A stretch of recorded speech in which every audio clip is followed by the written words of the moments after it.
Welcome back, everyone. So, I don't know who wants to start the recap. I'm pointing at the screen where Kim's Randomly. face is. Where Kim That's not very just like where random. Kim is. I legitimately She's forgot gonna what happened. start charging us. She'll be like, all of y'all's characters have to give me a silver. Okay, so I choose you, I could do Kim. that.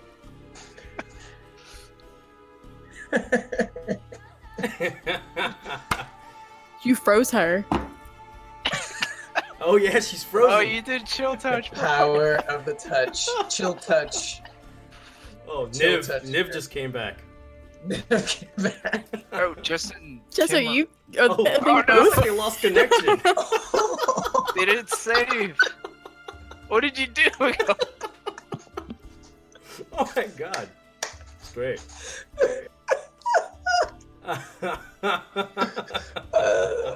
I've been recording this whole time since I said welcome back. This is great. Yeah, It's gonna be great. great. It's So that means level- she's not doing the recap, guys. level- So which one of you are gonna do it? Level 8 chill touch. Level 8 chill touch. Here's what I got so far. Yeah, do it. Say that we are from Emerton, 2 sentries on top, manning a crossbow, 1 with a spyglass. That's what I got. Okay. Oh, come Don't worry on. about it, guys. I came But I prepared. do remember. I came prepared. I wanted someone else to do a little bit of recap, and then I kind of just follow on. But if anybody has anything to add Well- right now, I'll add afterwards. All I remember is that we were going to climb the mountain and we got stopped by some guards, and then we were like, all right, thanks, bye. And then we climbed the mountain. Uh-huh. Got then attacked we by some had, like- vines. Yeah, We vines. Fucking Oh. died. Kim almost fell off and died like twice. Yeah. So we climbed the mountain, reached the top. We took a long rest, and then when we were taking the rest, we got Short ambushed by the Mama Mama Vine tree. bush. Yeah. Mama Yeah. tree. Like, is it even storming outside yet?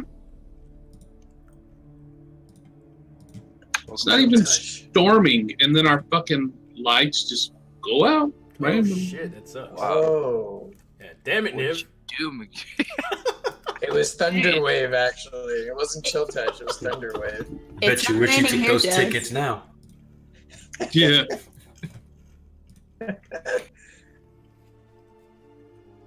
Oh, Kim's not back. Oh yeah, it's gonna take her a minute to get back on. Okay. So- All right. So You set the tree on fire. that's right. That's how you guys ended the. Yeah. Excuse me. Ended the encounter when you set the tree on fire and it roasted it. Okay. So, after arriving at the town of Vanir, you go out on your way towards the northern road, towards the infamous canyon known as the Red Cliff. Traveling north, you approach an outpost of the Emerald Guards, where you suspiciously lied about being entertainers to pass through. That didn't go so well. Yeah. That was not a lie. But luckily, a senile old man from the Guild of Letters had persuaded the captain to let you pass. So you managed to escape the grasp of the Emerald Guards, at least this time. You then reached the foot of the cliff. You partook in a small break at the river below. Then began the grueling task for the next couple of hours of climbing the Red Cliff, and nearly escaping death from either falling or being choked to death by vines. And after successfully reaching the top, you all turned in for camp, and until you were disrupted by the vines once again, but this time at a larger visceral vine compared to small ones you encountered earlier.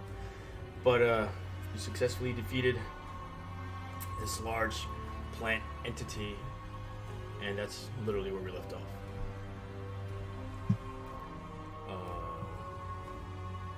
So, where is my sheet? Okay, there it goes. Okay. I'm just gonna pull you back right here, guys. So after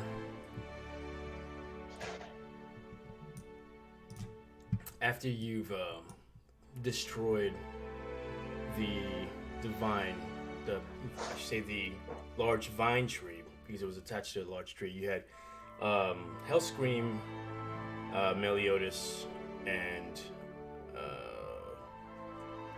actually Theo and May. As you see this large vine, this more like a tumor from this tree just fall off, and you see it just roast into this thick cloud of smoke as you see it charred at your feet. And you can hear some of your companions at the camp what sound like they were probably in some sort of scuffle themselves. Is it still like foggy around? Absolutely, foggy? yeah. This mist that it's a perpetual mist basically of Haverlock that everyone knows this forest for still exists. Very hazy, obscures your vision, obscures the distance of what you can see, as you know, every time you travel towards the unknown, potentially. Are there any like ashes from the tree, like the vine, around? I'm sorry, you said ashes? Yeah. So bitter parts of it are starting to char, as you see some of the flames are still kind of kicking up from it.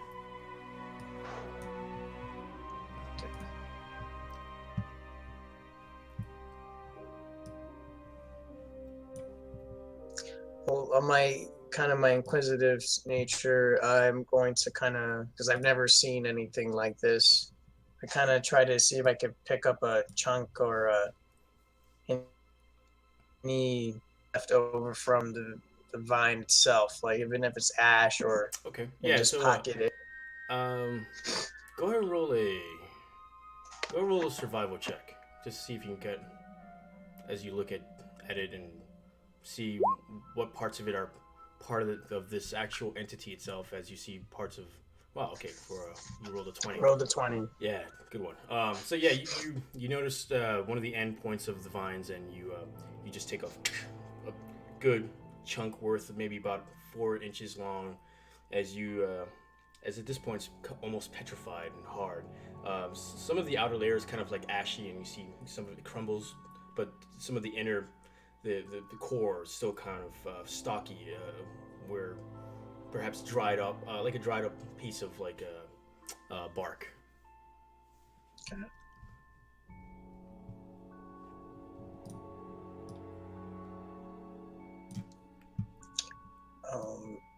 Could I examine that just to see if there's any qualities I could use as a?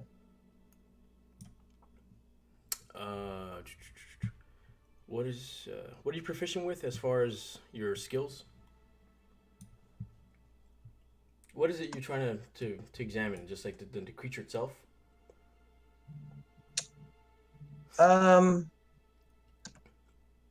I don't know. I'm just trying to see what comes, if like there's a ingredient that I can use, maybe for a bullet Gotcha. or something.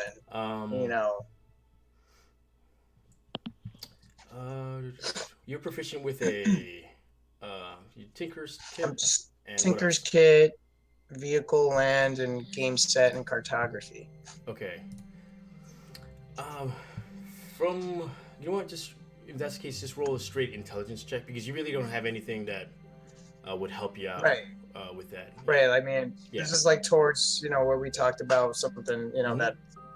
Yeah, just go ahead and roll a straight intelligence check if that's the case. All right.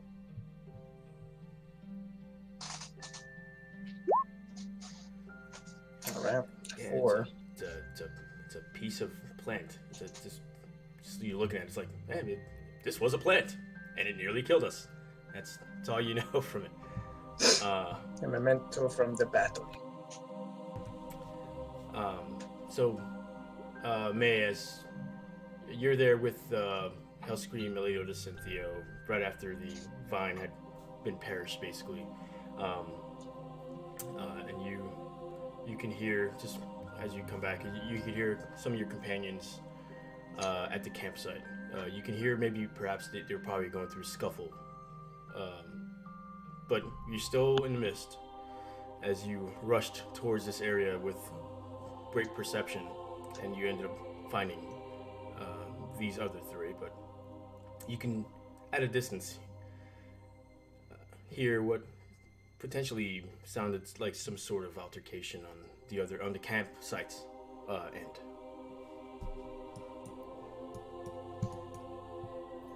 Can I check my surroundings just to make sure there aren't any more of these vines anywhere? Yes, go ahead and roll a perception check.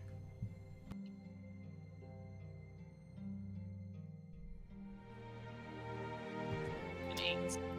An 8. No, you don't see anything particular that catches your attention. Just as you look around, everything just seems the same. Just vines that are probably part of trees, but you can't tell if those vines are the same vines that are attacking you. And beyond that, just mist. It's kind of obscuring everything as well. Alright. I'm gonna start seeing how the situation here is taken care of, heading back towards camp since I'm hearing the scuffles. And Okay. stuff.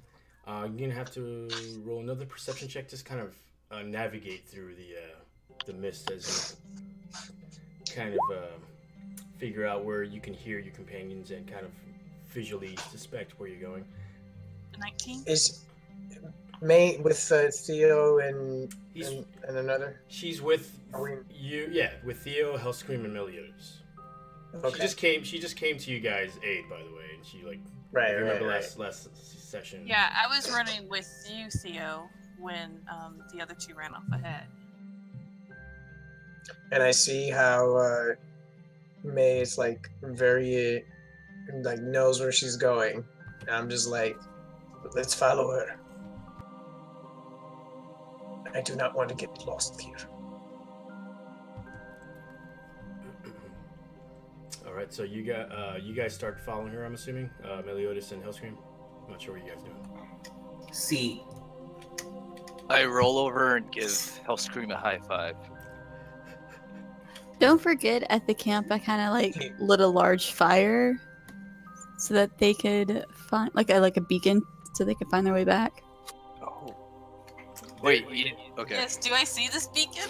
You're I mean, it's like a campfire. It's not you're a little ways not a pillar. away.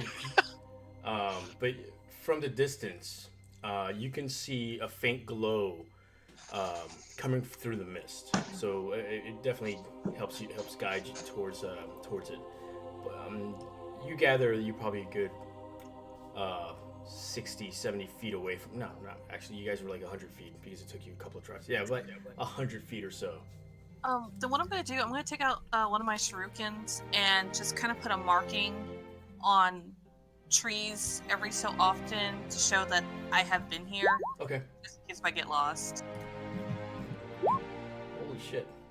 Damn. Test. It's a good Yeah, big it's test. a test. Sorry. I didn't mean to cast it. Okay, yeah. So you as you pass by, you just kind of make a mark any passing trees that you're basically going through. That's what you're doing. Yeah. Okay. All right. As you do so, and you continue on, back to Jillian and Mechanicus. Thumeric just looks at the two of you. All right. Who is keeping watch? Because this was pretty fucked up. Can I hide? You're not even there yet. Oh, okay, cool. You don't even hear it. You probably hear the from a distance. You probably hear the dwarf's the dwarf's voice, but you don't know what he's saying.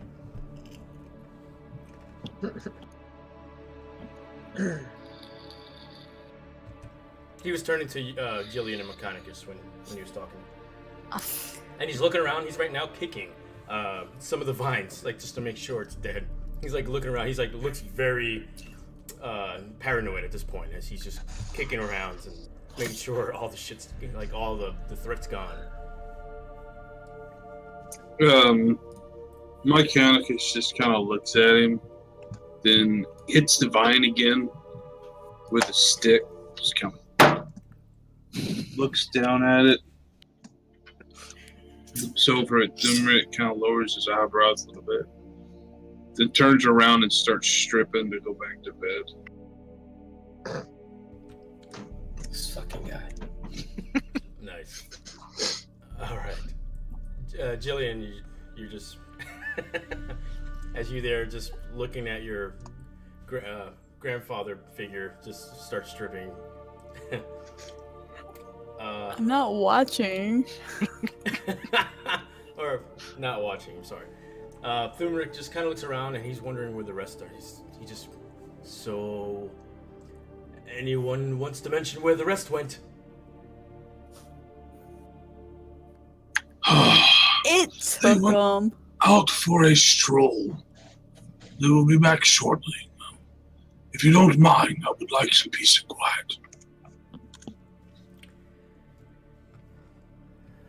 And he just starts kicking dirt this time, and you just hear him, fucking group, god damn it, and he just kind of walks away. Like, Old men are trying to sleep. Eventually, May, you find your way as you see Thumric right now, just kind of flustered, and he looks at you. There you've been! What happened to the rest of you? Don't you know we were just attacked? Yeah. Because they were dragging up our other companion and went after them. Who was taking watch? I don't know, I was How asleep. hurt is Thumric? Huh? How hurt does Thumric look? You saw him limping because one of the vines grabbed him and kind of like pulled him almost like a foot into the ground. And for a dwarf, that's like almost like 3/4 of his leg. So I mean, Poor does he guy. seem to be in good health? Oh, make a perception. But he's looking at the rest of you right now, like wondering what happened. What about a medicine? I'm sorry?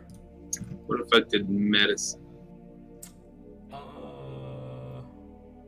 If you were physically checking him, sure. Doesn't matter. They're the same. 13. 13. It looks like one of his legs got clipped. Like he looks like a little piece of fabric is kind of like torn on the side of his leg. God, so he's in good health. Yeah. Alright, yeah. Mechanicus just rolls over. Just rolls back over. To, So it's like, yeah, whatever. yeah, his balls, he kind of just wraps them around his legs so they don't get tangled up in anything. It doesn't matter what happened. All we know is our ally is safe, and we vanquished the foe. And I show him the piece of wood that the vine. He grabs it, and he just like crushes it as much as he can. He throws it on the ground, and he's like pointing, like kicking around with the other vines around him. He's like, "There's more here. We could have used your help." And he just walks away, and then he just like throws his like stuff down on the ground, and he's like starting to go like back into bed. Someone's gonna Mechanicus, he from like laid down. I always thought the dwarves were stoic, but you sure do whine a lot. That was my trophy. He puts his blanket over him, and you just hear him cursing, mumbling to himself.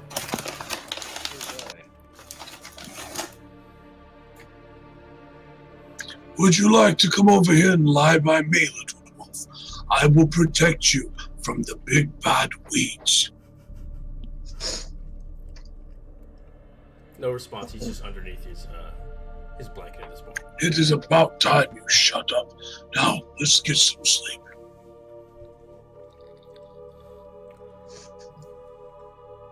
And the rest of you, now that you've gathered back at camp, after this altercation, if you remember correctly, Hellscream got pulled into the night while Meliodas was watching. I just kind of look at the guys and I'm like, even to Jillian, are you guys hurt? Are you guys okay? And I'm just kind of checking on them. Not like touching them or anything, just looking them over. We're all back at camp, right? Yeah. Okay. I look at Meliodas. I ask him, I was like, was this your watch or was it the old man's? Technically, it was his, but then I sort of got tricked into watching for him. Okay. As I he look says down. that- Does he still have pants? Do you still have pants? Yeah, Mechanicus. I think you took. Hellscream. Oh, Hellscream. I'm like in my breeches, like loincloth. You know what I mean? Yeah. He's like no armor.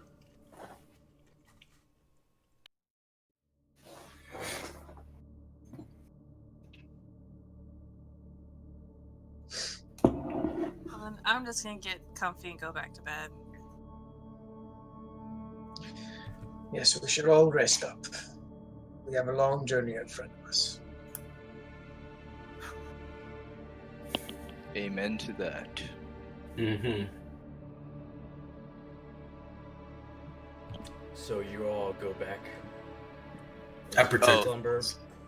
But anyone's gonna take watch, or everyone's just going to bed? We're all going to bed. We're all going to bed. Well, if no one does, I'll take watch again. I'll just sit up and be like, Jillian will take watch. alright, cool. She slept earlier. This 10-year-old girl just taking watch for a bunch of grown-ass adults. You'll be fine. Aha, she's 10. 10. I knew it. I don't like those accusations, Ray. There's something up. I know it. I'm gonna find out. So everyone turns in, and Jillian stays up for the last of the watch. Go ahead and roll a perception check, Jillian.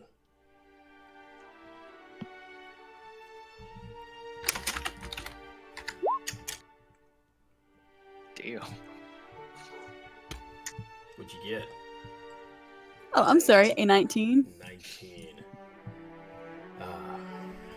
You're there, just sitting right now next to the fire, just looking around. The night is quiet, in a more unusual way than most forests. At this point, you don't even hear crickets, which is pretty odd.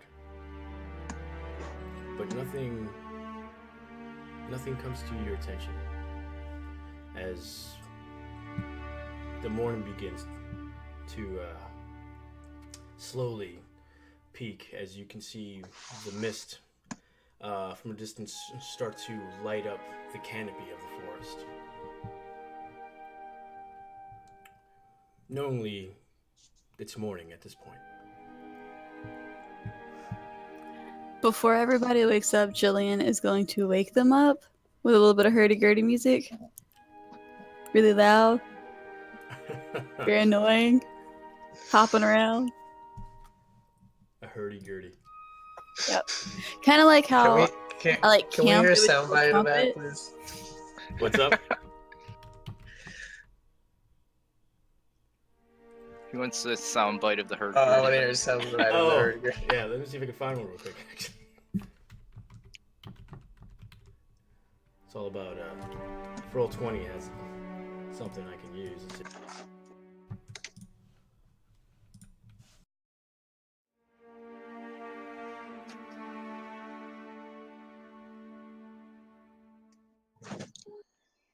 I'll be right back.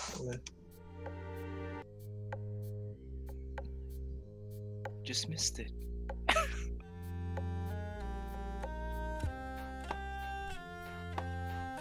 That's pretty good, actually.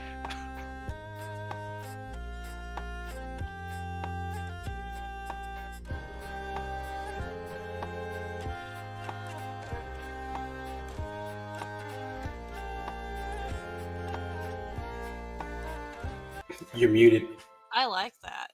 I don't think it was annoying at all. As you guys wake up, you hear this soothing music coming from the little girl that so happily mastered the art of using such an instrument. But you're greeted by the misty morning as usual within the forest. And you all start to gather yourselves to the next portion of the adventure. What are you guys doing for your morning rituals? Putting my shit on, bro. Alright, the rest of you? Yeah, my Gannicus is getting dressed. There's no river nearby, right? Not that you've noticed or seen. Oh, I thought we were right by the stream where they were catching fish. No, That was before the climb. That was before. Or the Yeah. climb. We pretty much climbed the cliff, found like a tree right next to it type deal, and then made camp. Yeah, you can jump down, you know, if you had a parachute. Yeah. I actually do. Yeah. But if you want, Meliodas, go ahead and roll a perception check. If you want to probably look My around weakness. and see, look for a perhaps some sort of stream or maybe a small little creek of some sort. Does an 8 work? An 8. Yeah. You go in one direction, hoping perhaps you can find maybe a little stream of some sort, creek, and you just kind of keep wandering in one direction. As you're wandering in this one direction, though,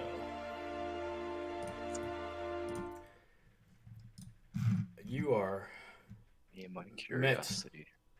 you're met with a humanoid male dressed in foreign garb, similar to the likes of Hellscream, Fuck you. wearing a large straw hat, just like him, which is covering most of his frame. And at his hip, you see a pair of swords. One in similar nature of that one very sword that Hellscream kind of carries with him. He wears a mask. Unlike Hellscream, it's more polished. Its features as if sad or perhaps in anger. Hard to tell. He's just standing tall. Doesn't look as if he's doing any sort of threatening gesture. He walks a little closer to you. At this point, he's probably about 20 feet or so.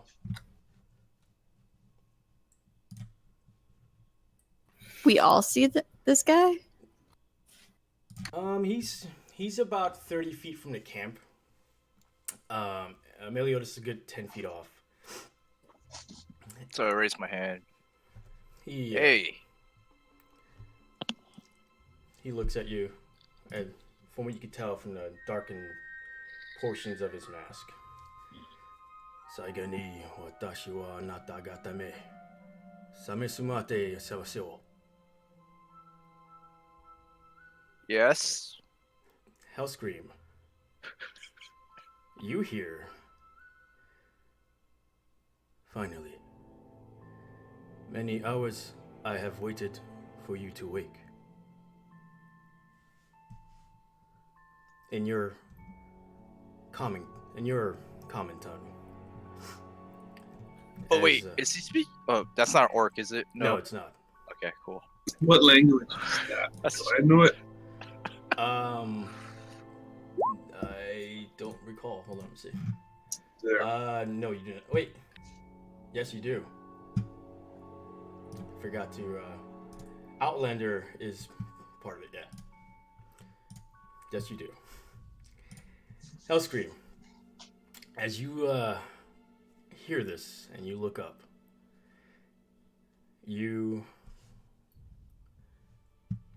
look upon a male figure.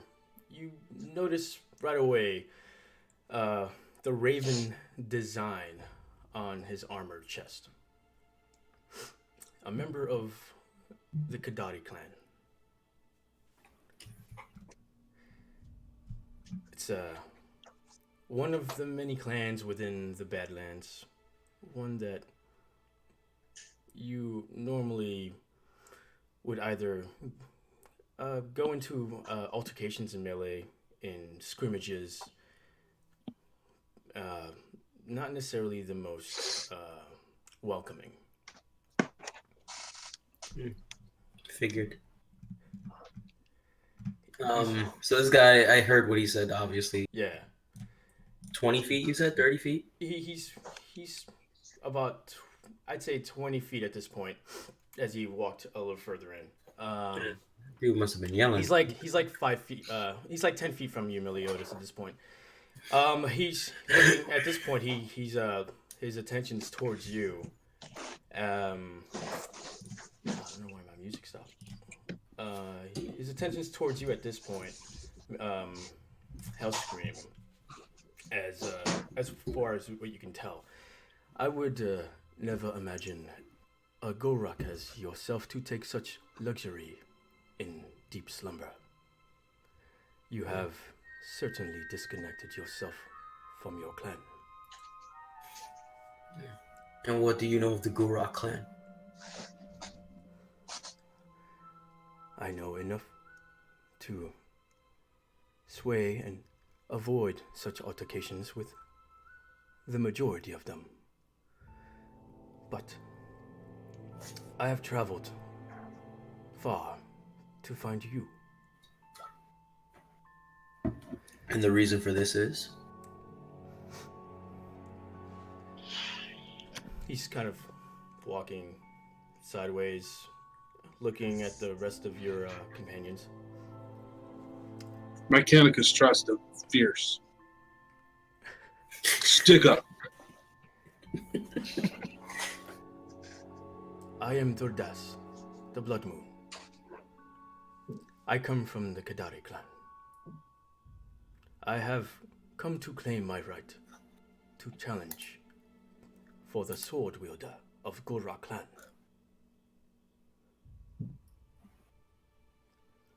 What's he saying? As you, the current owner of Rashkar's blade, shall not yield to my challenge. As he says that, I draw out my my halberd. If it's a fight you want, it's a fight you'll get.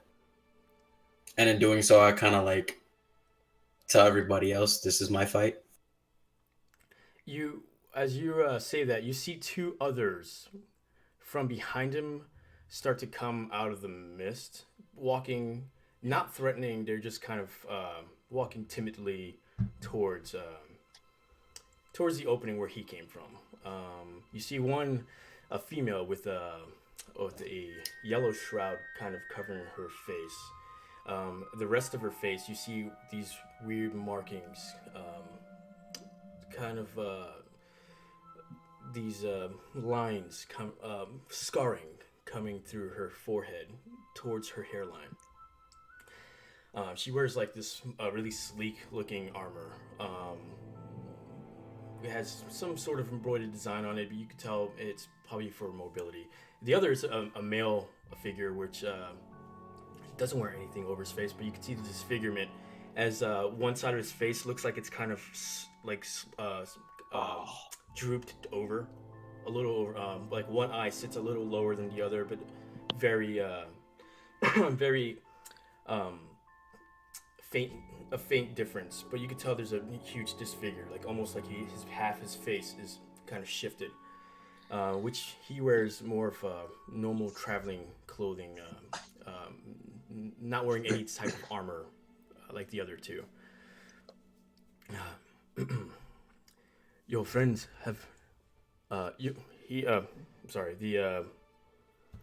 the one who introduced himself as, God, I can't remember his name now. Thordes. He looks over. This is why I don't eat shit, man. I got popcorn fucking kernels in my throat now. Hold on 1 second, guys. Sorry. He looks at he's kind of scanning over the rest of you guys, and he says, your friends must know that they have nothing to fear, as my companions are only here to witness my challenge. We shall see how this plays out. As tradition has followed, we must fight with our clan's weapon.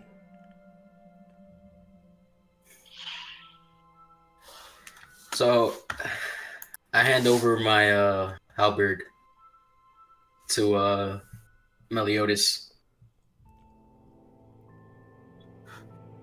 and draw out my my sword. Okay. At this point, you see the two come towards the two other ones come towards Thordis. And it seems you don't have your armor on, so you shall wait for me. As he lets the other two approach him as they start undoing his armor. As you know this as tradition, as you're with the challenges without armor, with the clan's weapon.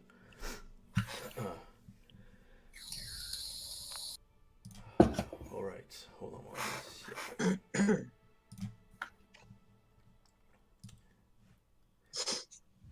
Mechanicus like walks up to Bellscream and like looks at him like very serious.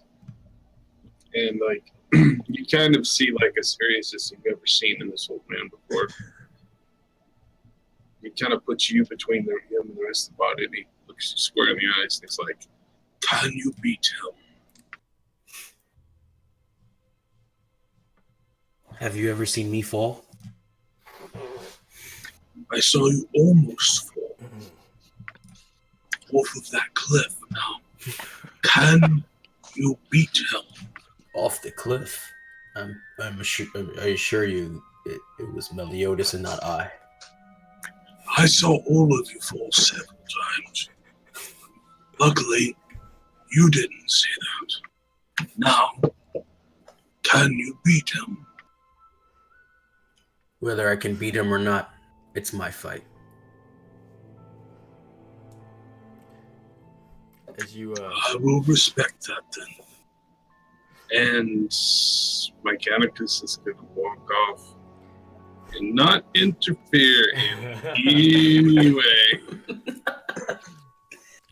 At this point, you see his other two companions remove his armor. You see these scars that riddle over his torso. It looks like long slash marks from either like previous battles or perhaps just rigorous training. But you could tell through his visual respective representation that he's probably perhaps seen much battle as well. He looks towards you at this point, Hellscream.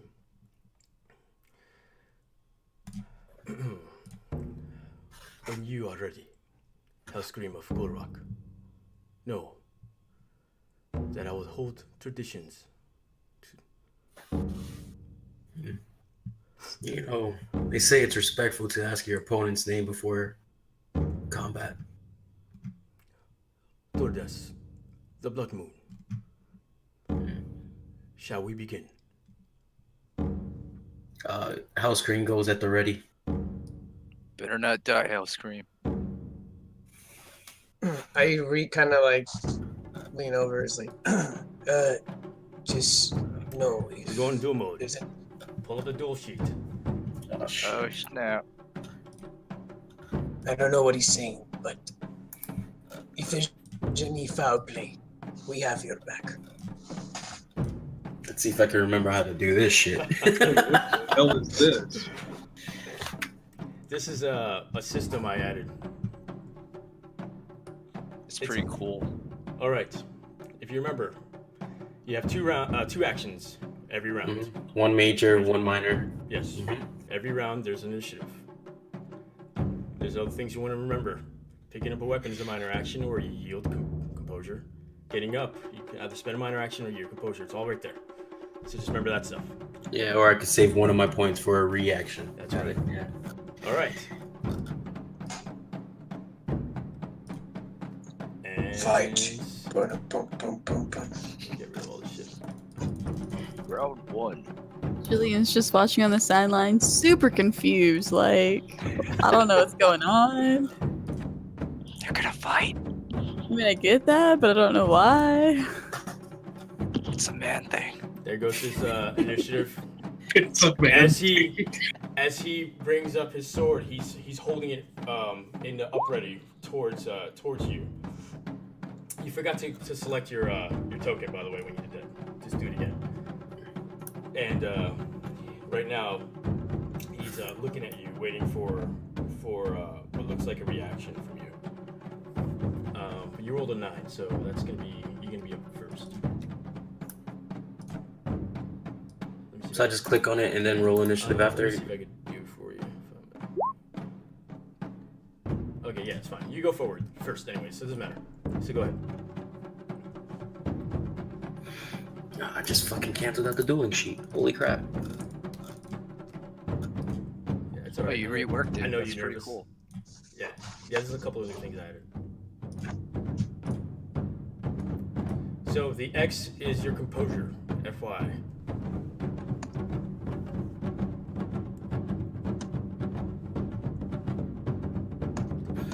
Okay. Okay, there it goes. May is gonna be watching very intently to their fighting styles. Okay.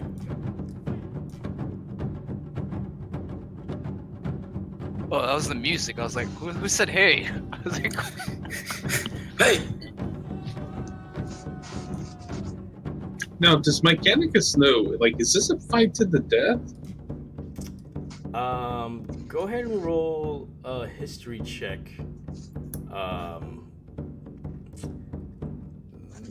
Yeah, just a straight up history check. Since are all three of these people, what race are they? You roll an intelligence check. I don't know if you knew what. Oh wait, you know what?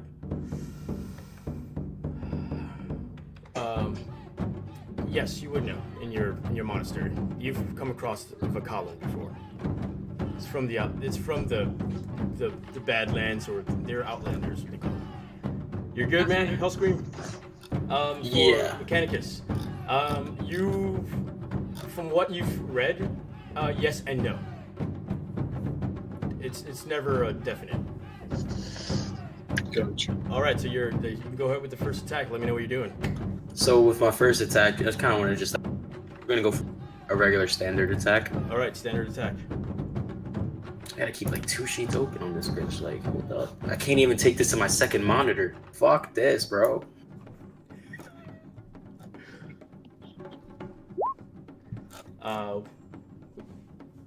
you can pop it out. What is that, a 9? Yep. Yeah, 9. All right, so 9. So you go up with your standard attack, swing, and he just deflects off of it. Certainly, you can do much better. Is that what you can do with the rest of it? Yeah, I'm gonna save my Your minor, For- and he goes towards you with a dirty tactic. As he tries to kick your feet under from you to try to kind of put you at your feet. So he's gonna roll for improvise towards your AC. He rolled a 16. Yeah, that connects. All right, so he just kicks you off your feet as you fall down.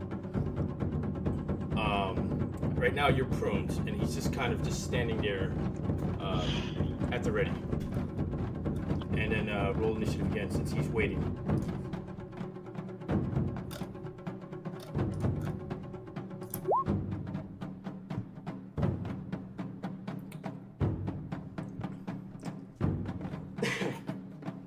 You got a 6. Okay.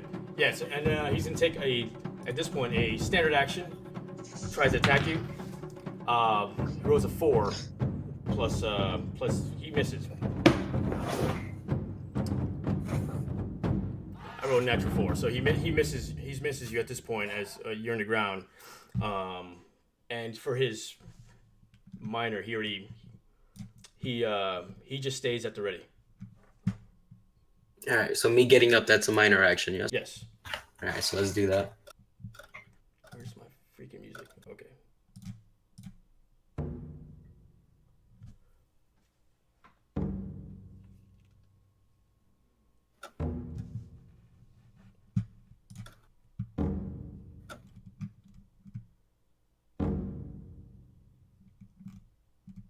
Remember, you can use your minor to use reactions. Don't forget that. Can you use your what? Your minor to use reactions. Yeah, I know. And then after getting up, I'm gonna do. No. It may not be used with a heavy or two-handed weapon. Is it like an action for me going two-handed to like single-handed? No. Alright, so I'm gonna use a. Yeah, so that's what I'm gonna do. Do quick attack. Quick attack is for dual weapons. If I'm not mistaken. May not be used with a heavy or two-handed weapon. Yes, you're right. Okay. Yeah, so you just ching ching. Okay, so you're gonna roll twice. Just let me know what you roll. 19. And a 22. Okay.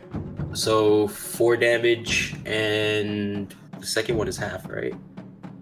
Successful quick attack only does half damage, rounded down. So 8 damage in total. Okay, so you just come up and you just you kind of nick him like towards like his arm, and he just kind of goes and tries to lunge right back at you.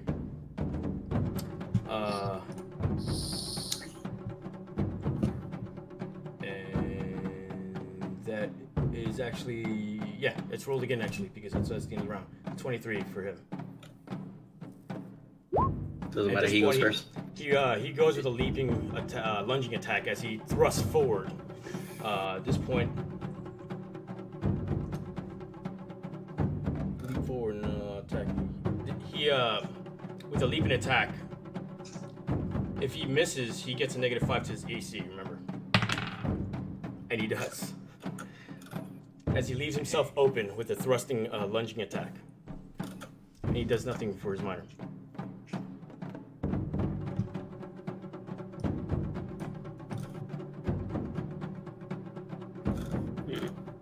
So right now he has a -5 to his AC. And he cannot yield a composure.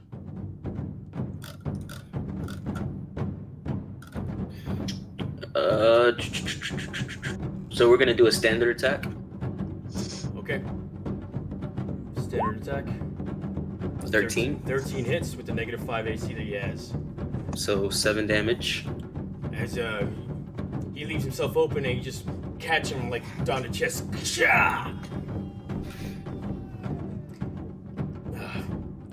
And that's gonna be the end of it. You're not gonna use your minor action for anything, right? Your minor action will translate over to the next round, by the way. And I'm going to do a trip for my minor action. Okay. Athletics versus athletics or acrobatics. It's a trip. Oh yeah, let's go ahead. Roll I rolled a 20. 20. He rolled a natural 1. So at this point, you just come down. He's just surprised from the slash going down, and immediately followed by just a sweeping kick that just takes his feet from under him. He didn't see it coming as he hits the ground. His hat falls off. His mask shifts off as well, as you can see his distorted face at this point, where you can see one eye is missing, and it looks like there's pock marks all over his face. Kind of look like tribal scarring that's all over. As he looks at you with a grimace at this point. Roll again for initiative to see who takes the round. As you go forward, at this point, as he's right now on the ground, you take the lead of the round at this point.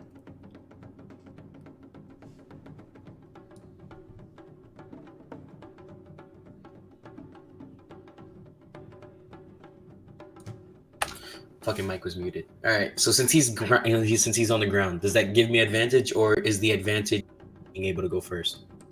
That will give you advantage. Just being curious.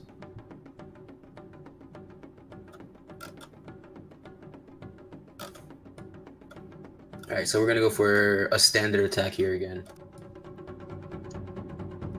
Okay. Fucking 8. No, you have advantage. Oh, 11. 11. Still not good. So 11. He dodges.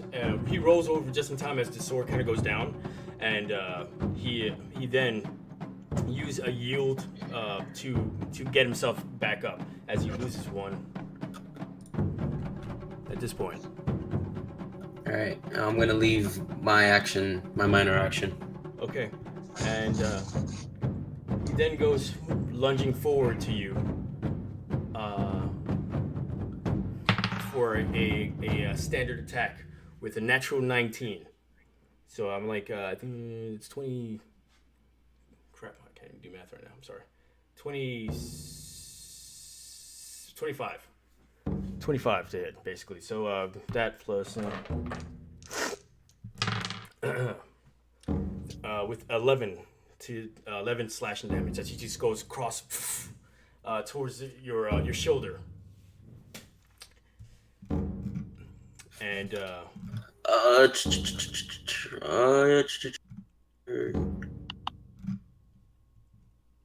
can I go for a parry? I mean, granted, I'd have to crit, but could I go for a parry? yes, you would have to crit, yeah. All right, fuck it. Yeah. And then he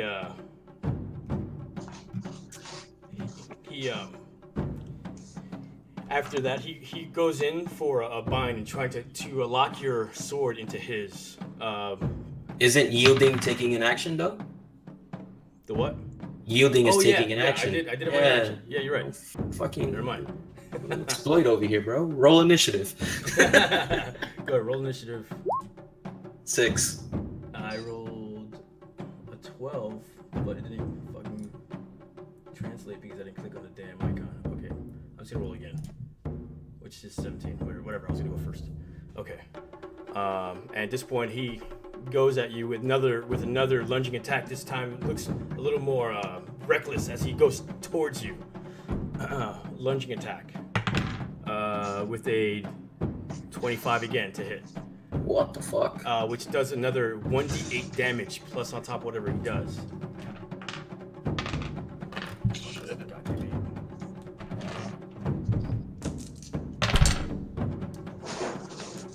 It's 15 damage. Slashing. Just actually forward as he pierces through you.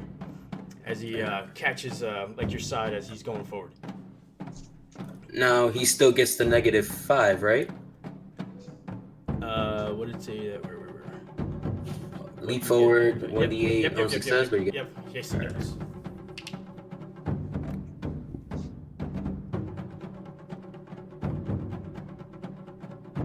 That's gonna be the end of his action.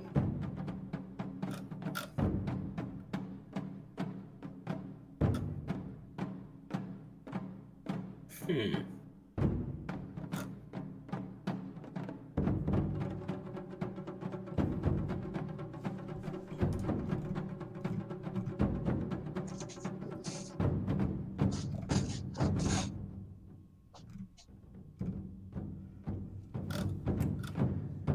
quick, I just got you.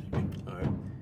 After he slices through you, he just raises his swords up and just kind of looks at you, waiting for like another attack. It have seems that your master died an ill fate. I went to the village that you have resided in. It looked like a tragedy had befell the village. I can only imagine the pain you are in.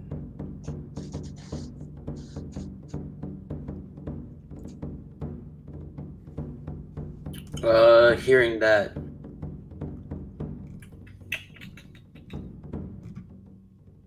I'm gonna go for a dirty tag. Wait, hold on. No. I'm gonna go for a trip again. Okay. Sure. Go ahead and roll. 17. 17. Is that to the AC? Athletics versus athletics or acrobatics choice. Oh, right. Okay, yeah. Nope, 19 naturally. Son of a bitch. As he just kind of moves out the way and he kind of brings out his sword back up. What do you do after that? I'm gonna go for a swing. All right. 20 for 4 damage. And he's minor action to parry. 17 plus parry attack. Oh, weapon attack. Yeah, so he rolled like a 20 something. I passed that. As he parries it, and he just deflects it, kind of just staring at you at this point with his one eye.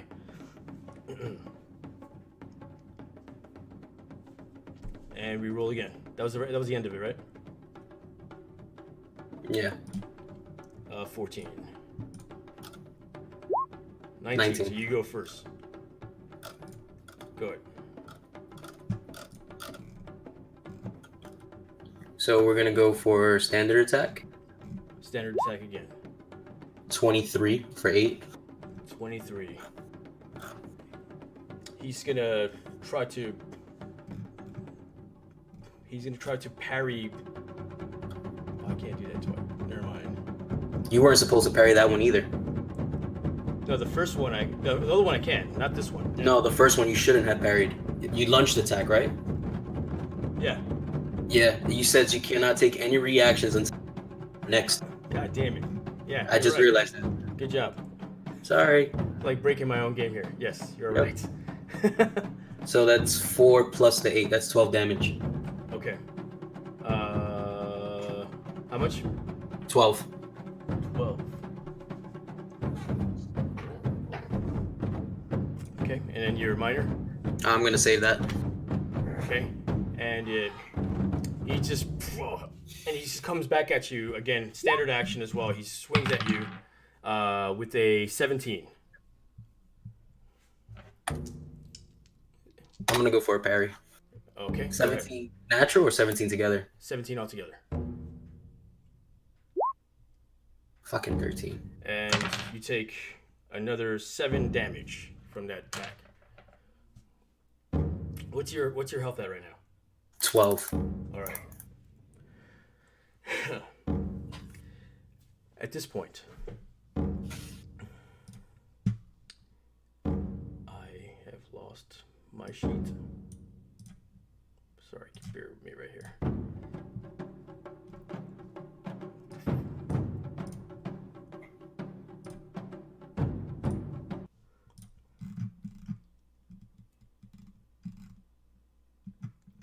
As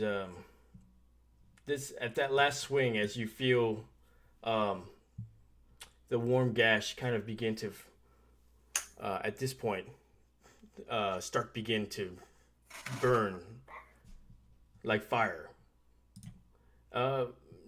unnaturally, not not your usual wound, the way you normally feel, I would say. You start to lose you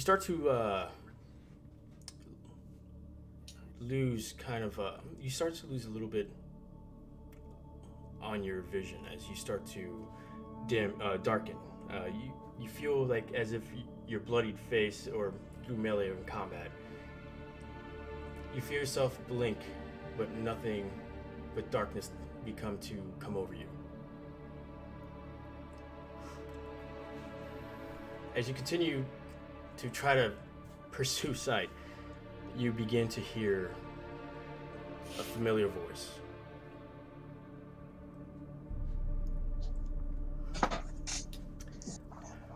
Young Fury, I've always known you would pick up my blade.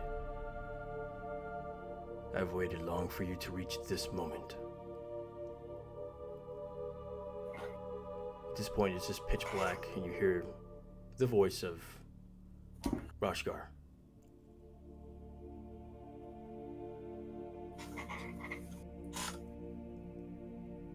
Well, am I like able to speak to him, or is it just?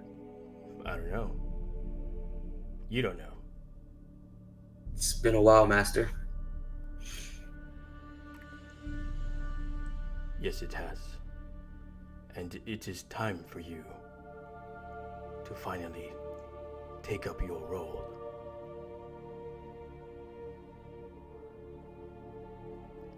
Like many others before me, I have bound myself to this blade. And through this blade, you will release your true potential.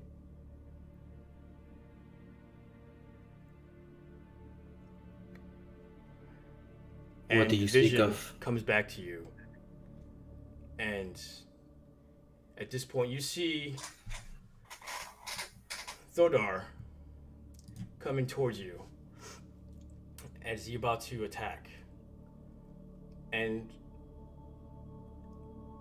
instinctively, as you pull the sword to protect yourself, you feel this force as it emanates from the blade, but really from within you. As you see this force come out of you and start to cloud over your target, over your opponent. As you now have the hex feature. Okay.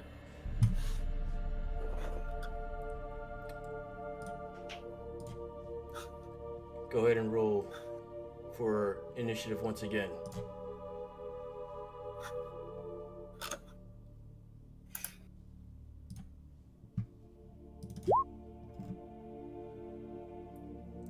Oh shit! I rolled a 5, but I forgot to click. It's alright. I rolled a natural 1 and I clicked it again by mistake, so it doesn't matter what you roll. I'm sure you're gonna fucking beat me. Yeah. Stupid thing. Alright. I'm still annoyed with this. Okay. Where the fuck did the chat go? Okay, there it goes. Never mind. Okay. So it's your go because I rolled a natural 1 and it was like a 4 or some shit.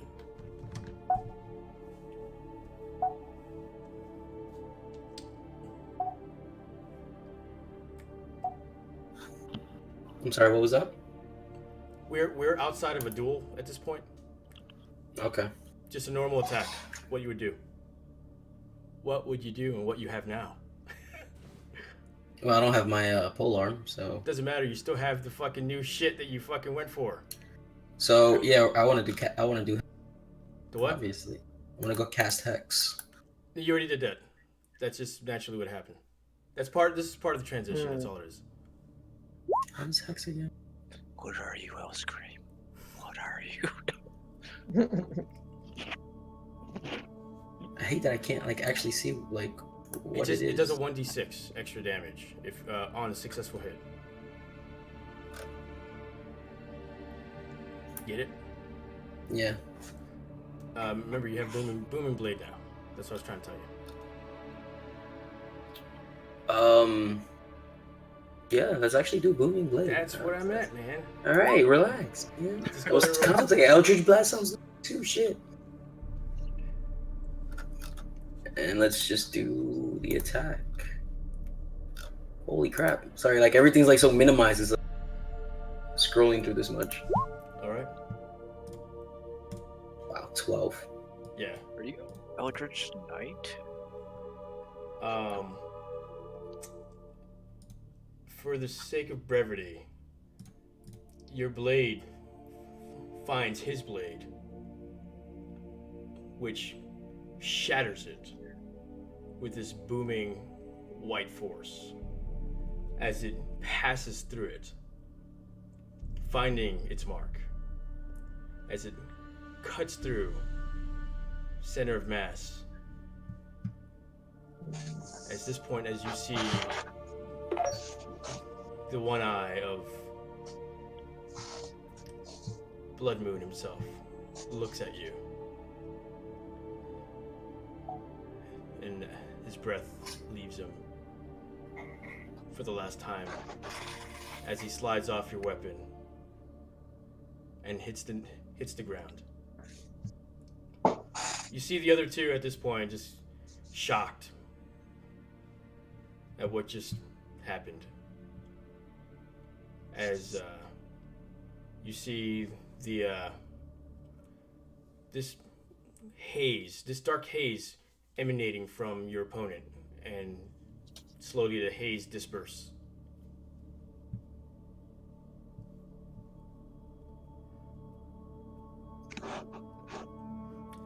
I'm kind of like left in shock at my own self.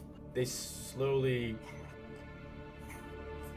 walk towards the now downed Thurdar, and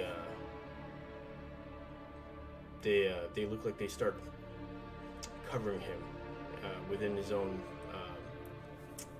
gear, but no words coming from them as they do so. Like, did he kill him? Yeah.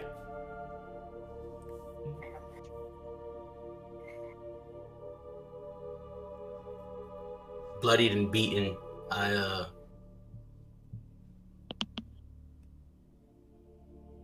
get on like one knee and just say like out of respect of combat. You see the male figure that was more in the traveler's clothing. He turns to you and gives you a short bow, and then he starts to pull out a scroll as he begins to chant. The words are coming from the scroll itself, and it sounds like a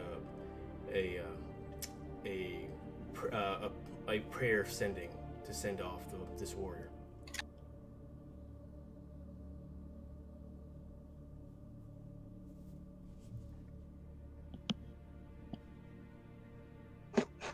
Mechanicus is gonna like get up from where he was sitting down and like grab his medic kit and start making his way toward Hellscream.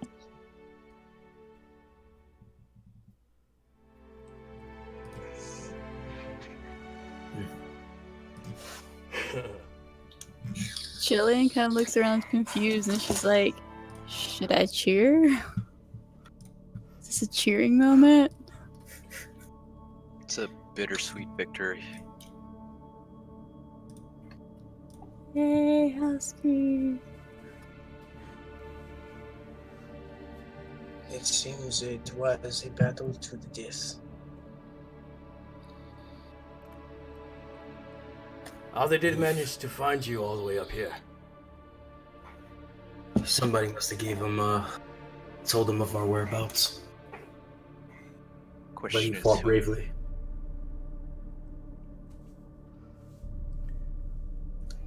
Well, I don't like the sound of that. Yeah. We might Especially want to perhaps keep the pace up, yes? Mechanicus is gonna get to Hill Scream and like, let me see your wounds and I will bandage you up. Hellscream lifts up his shirt. Mechanicus clearly unimpressed. Clearly. Looks at him and goes, I've seen bigger. He starts bandaging him up. Mechanicus. He's like, as he's doing so. Oh, I'm sorry. Go ahead. I was to say before you do so, the male figure that was chanting off on the scroll kind of lightly, gently touches you on the side of the shoulder, Mechanicus, just to kind of get your attention real quick. Yes, what is it? And he pulls. He actually stuffs everything away, like the scroll he had, and he gently raises his hand and lightly touches Hellscream right on your like center, the sternum of your chest, as a faint glow begins to grow at the palm of his hand. Does Mechanicus like recognize this?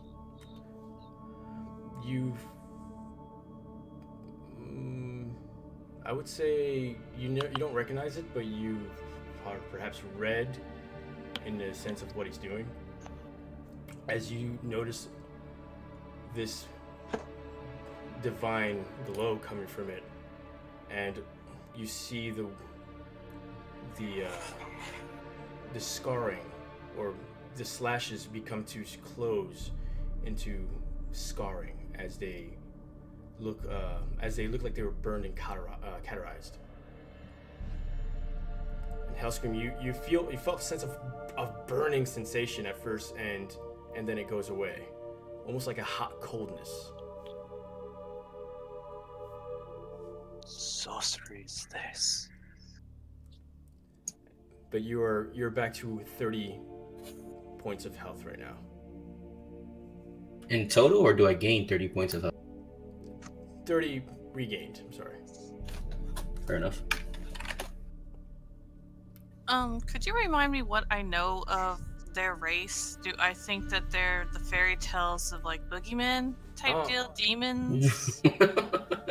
From living in the monastery, you know them very at times to be very temperamental, but there are a few that manage to go through to become monks themselves. You only know perhaps two that actually have gone to the monastery, not necessarily stayed there. Besides that, you don't know their history too much. You know more about the common, the ones that actually have visited and stayed within the monastery itself. Okay. You know of them, you just don't know much of them. So, I thank him for the healing. After he gets done, Mechanicus, not trusting the stranger, still is like pushing on Hellscream's ribs and says, Tell me if this hurts. and he's like hitting it. He like actually like takes the back of his hand, like taps him in the nuts a couple of times. Do you feel any pain?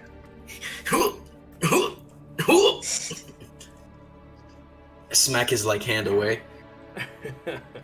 Man. I think your resources have been, your reflexes have been slowed. You should have slapped me away much quicker than that. So in our language, I kind of asked the guy, how did you find us? Sorry, I just ate popcorn. Hold on, let me drink some water. Didn't you just give up popcorn like 20 minutes ago? I know. It's the temptation of fucking dude. being there, man. It's all your fault, dude. Put the shit away.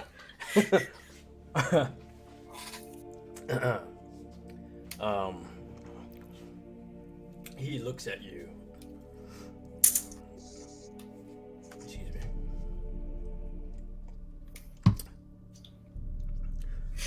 Thurdak is very driven.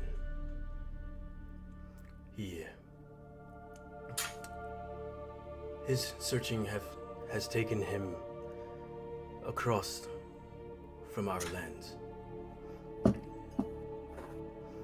Vigorous investigations from many town to towns.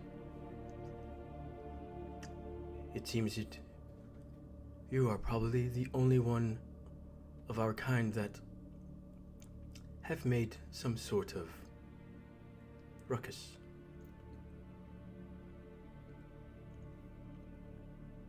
It was not easy.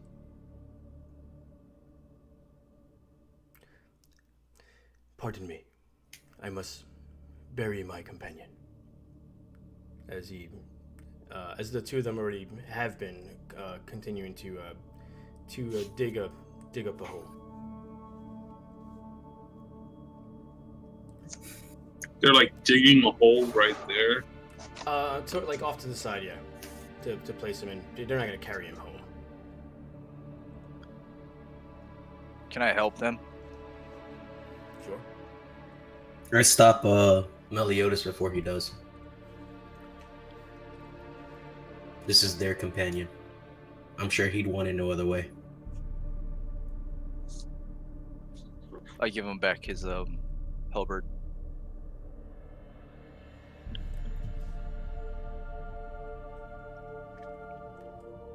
Gladly take it, attach it to my back, and I whisper to Meliodas, if I fall, it is you and Theo who shall be burying me. I start to cry. No. I nodded with a... Hopefully that will not come to pass. Everyone dies at some point. Yeah, apparently except for this old bastard. I, for one, think we're gonna live forever. While we mourn for your opponent, can we get on with the main task? I forgot the dwarf was here. Grow me back. Have you ever done anything but complain? Housecranes begins to walk. All right, Where? let's go. As you guys begin to This is fair enough. depart, As they're leaving, Mechanicus like I'm goes sorry. over to the people digging the grave, and in their language, he taps one of them on the shoulder and he says, I am sorry for your loss. I am sure that he was a good man. the and lady. he just kind of gives a bow and backs away. And starts You just see like the female actually just kind of went like wide-eyed for a second at the sight of you speaking their language. Did I hear him? I He don't know- wouldn't I have don't know been how far doing you it went in a when- way that like was loud, but he wouldn't necessarily be trying to hide it. Perception check on health. I mean, he's not like hashnak lash yashna or whatever the fuck y'all say. I don't know, y'all's GG language. 20. Oh yeah, you heard it. Wow. Oh, yeah. I'm kind of like stunned myself. I kind of look back. Instead of walking away, actually, I wanted to like put on my... And as I'm like putting on like my shin guards or whatever it may have you. Second, like, You break it up. so I want to pause for a second, like if I'm putting on my shin guards. And kind of just look back, kind of like confused. I was like, he understood me this whole time? And he understood the whole conversation too. A lot about this old man, I guess I do not know. I whisper to Hellscream, there's a lot you don't know.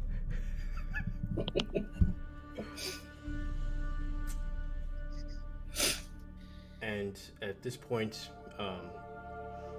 your group begins to gather themselves and trek further into the forest. As Thumric, at this point, starts giving you heads up on the travels at this point. I'd need all of you to have some sort of eye it will be difficult just to have myself figure our way towards this misty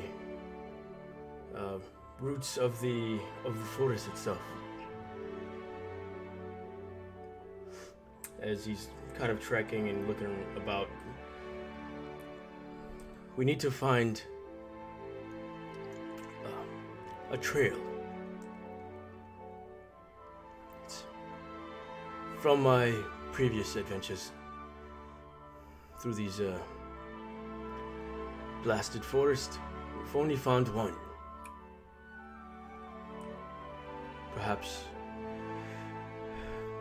one of your so keenly eyes can find it as well.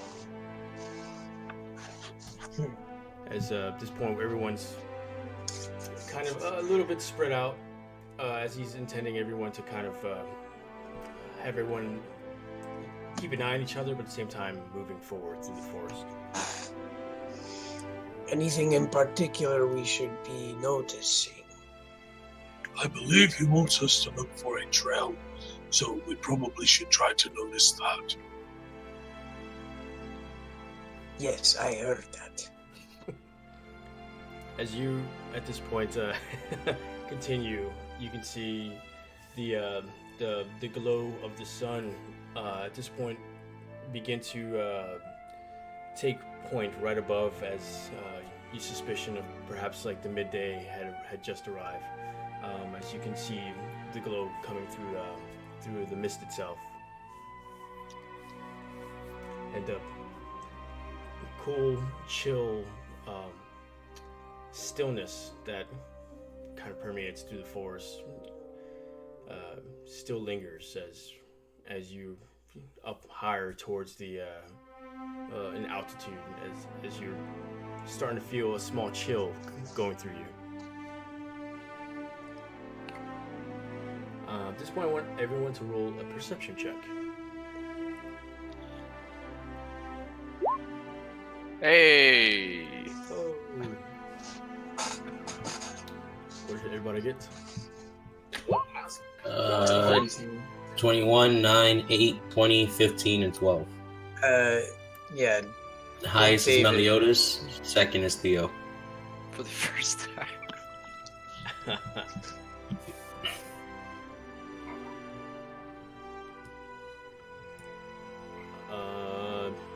Yeah, Meliodas.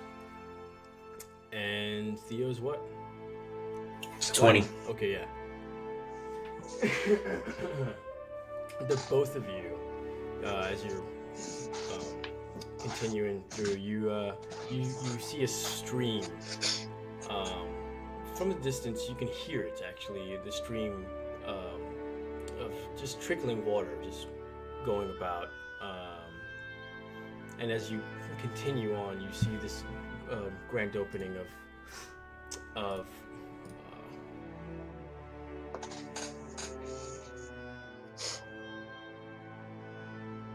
Well, that looks nice. You hear that, Meliodas? I think there might be fish nearby. You always know where to find it. Fish. Fish. Fish. Mechanicus just looks around. Fish! Chris, I think you're muted. as you look around and you begin to run, trek towards it, and you see this water fresh. And as you get near it, you see a little bit of faint glow coming from different points of it. The glow's not constant; it kind of speckles. It's kind of I say sporadic glows in different portions within the water.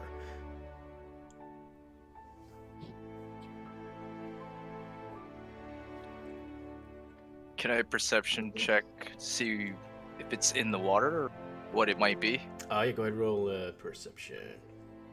And this is when my downfall happens. 13? 13. You walk up towards the creek. You can kind of look through it.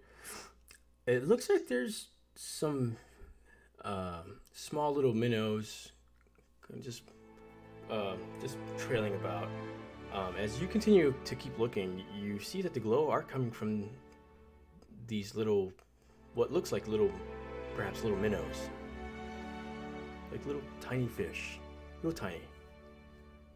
Some of them are glowing, just kind of just on and off. Huh. What do you see? I've never seen these types of fish before. They kind of like glow for a little bit. Everyone sees the glow though, but I don't know if anybody is gonna potentially just look at the water and see what's coming from. But you see the glowing effect coming from the little tiny fishes. They're like literally just kind of swimming slowly, like little dip portions in the creek itself. Have I ever heard of a glowing fish like that before? No, not necessarily, since you've never been in this forest. Can I use sleight of? Am I close enough to use sleight of hand to you're like at the try and foot of grab one? You're at the foot of the creek. The creek is very small. It's to cross it. It's like literally like a 10-foot crossing of like really short, like shallow water. Can I attempt to grab one? Yeah, go ahead and roll a dex. Sleight of hand? Yeah, sure, I'll allow that. 12. Yeah, you're just waiting there. You're waiting there, your hands, you just kind of slowly, gently waiting for that moment, and just splash as your fist just kind of goes in when you're trying to grab one, and as soon as your fist closes around one, it just slips right out. You just felt like this little slimy little, it felt like a slug kind of just ejected out of your fist when you put pressure on it. And just, Jillian's gonna laugh at him, and then she's also gonna attempt that too. Okay. Yeah. Can you do any better? Bear down. Ooh, 20? 20. Oh! Damn. Jillian just, this is how you do it. And she just, her small form, she's like really close to the water since she's so short anyway. And she just looks at it and two hands just goes and like inside the water as it makes a giant splash. And then she pulls out her hand and you see as she reveals the little minnow kind of just like flapping on her finger. As you do so, present the fish too, as you're kind of holding onto it. It starts to glow again, and while it's glowing in your hand, you see it, your veins begin to course with that same glow, and then goes away as it stops glowing. Not bad, kid. Can I try? Does Mechanicus know what that's doing? Yeah, that freaks me out, and I hand it to him. It's like the history, maybe you've heard about them, or maybe an Arcana, or what do you want to do? Like, what is it you want to? trying to figure out if she just got light poisoning or some shit. oh shit. Like you want to know if she got poisoned, basically. Well, I'm trying to figure out, like, does he know what that glow shit just went up her arm? Oh, okay. Okay, I say make an Arcana check just to see if you want to know if it's some sort of arcane. 12. I mean, you've seen sometimes when you've cast any sort of spell, sometimes you see it coursing through within your veins, like before it projects out. Mechanicus looks around, finds kind of a rock, sits on it. I need to rest here. And then he's going to start casting Detect Magic as a ritual. Okay. I'm gonna ask Thumrick if he's ever seen a fish like this Yeah, before. Thumrick right now is like face in the water, and he's just like just drinking water. You see his beard as he comes up. His beard is just soaked. His beard is all Fish in his soaked. beard. His beard is like literally soaked as he's looking at you. And he's Hellscream's doing the same, trying to catch a fish though with his teeth. that's a dex check for you. Yeah. They say there's some sort of mystical effect, mystical properties. I don't know exactly the gist of it. Is He's it coughing. edible? What? Is it edible? Aren't all fish are?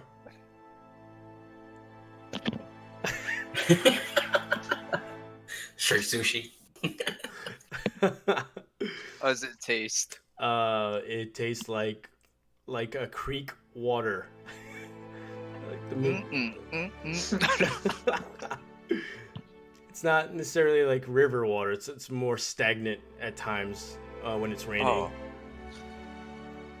So it's like a little bit of dirt and like just earthy. It's very earthy. Yes, it's very earthy. A little bit of that, like whenever you smell like that, kind of like that fungal plant, it has a little bit of that mossy taste to it. Right on the still edge. has his face inside the creek. See some wolf feces half in the water. Yeah. No, not Look wolf. over It's his stag. dead body. Stag Yeah, feces. stag feces. Yeah, but Thumric's all in it. He's just drinking. He's like filling his like water skin and shit. May's gonna grab her journal out real quick and try to sketch the minnows in the water. Okay. Now, when he comes up, is there anything on him glowing? Limerick? No, it's just the water that he's drinking. Okay, so it is the fish that's not the water. Maria. Yeah, from what you can tell, it's a fish. I was wondering where she was. She was sleeping in Ian's room. Oh, she grew big. Oh, you see her? Yeah, she's fucking huge, man. Sorry. Thought she'd be bigger, but I'll take it. Oh my god, look at this big Whoa. girl. She's kind of sad since she just got fixed.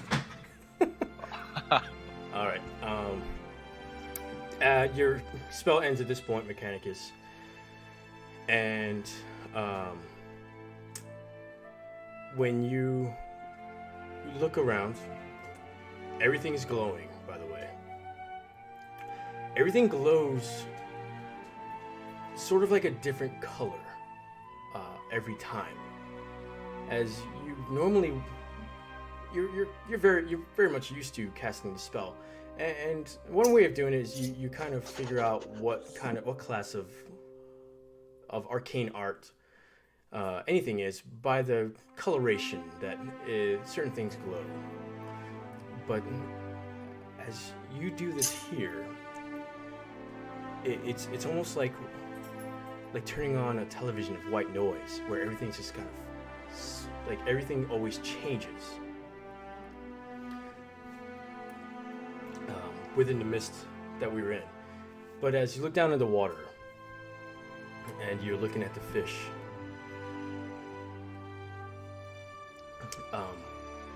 it reminds you of the tree, of the evocation the tree emitted.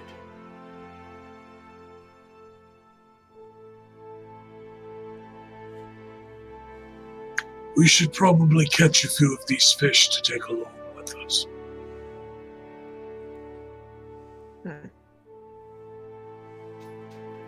I get you, old man.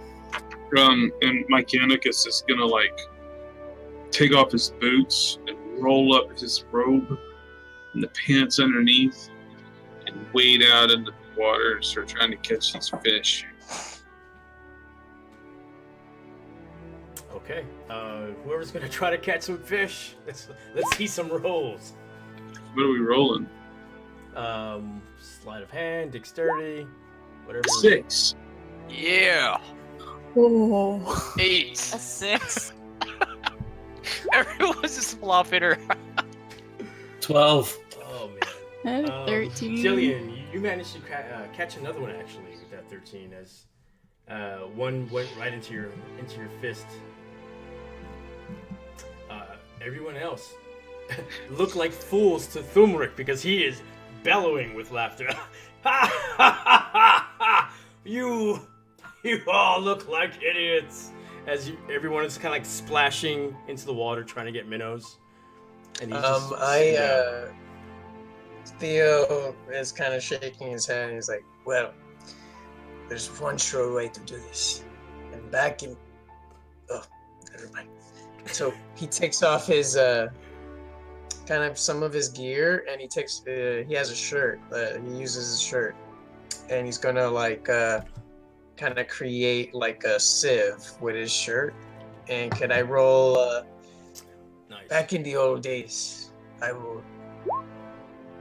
we used to do it like this. I was gonna and say then roll he kinda- survival for that ingenuity. Yeah. I mean, with I'm sorry, with advantage. So roll another one. That 22 is successful though. I don't need advantage. You might hit a crit. So. Watch Yeah, it like now you want be horrible. it. Doesn't matter. You got a 22 anyway. The order, just cute. 22 and a 20. Yeah. So Theo, you see Theo at this point come go into the water and just scoop up water in within his shirt, and you see the water just kind of starts draining through it. And as you look in, you see 3 just flopping around within inside his shirt. You see you see them sporadically just kind of glow and then go away. Some of them glow again. Not bad. Could have expected more, but I'm sure a couple tries of these can get more. How many do you need, old man? 20 or 30. On second thought, the 3 might be just fine. We don't want to stay here all night. 20 or 30. Well, now you know how to get them. That's another one. Make Julian. your own shirts and get it. Well, now you have 6. Nice. I get 6 Actually, fish, one was eaten already. But Oh, I'm Meliodas- sorry. You have 5. 5 glowy fish. So I give him the fish, and I start like wringing my shirt, kind of like getting it dry. My Canicus, when he gets them, kind of looks down and like rubs one of the fish. As you rubbing it with like one little finger, you see the little tiny vein in your finger just kind of light up for a quick second, then go away.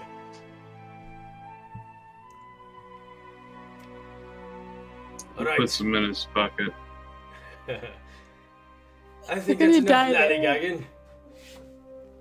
As you guys continue to kind of look at the water, but at this point you see that the most of the minnows are dispersed. At this point, they are just either ones you've seen been taken, or the other ones just swam away.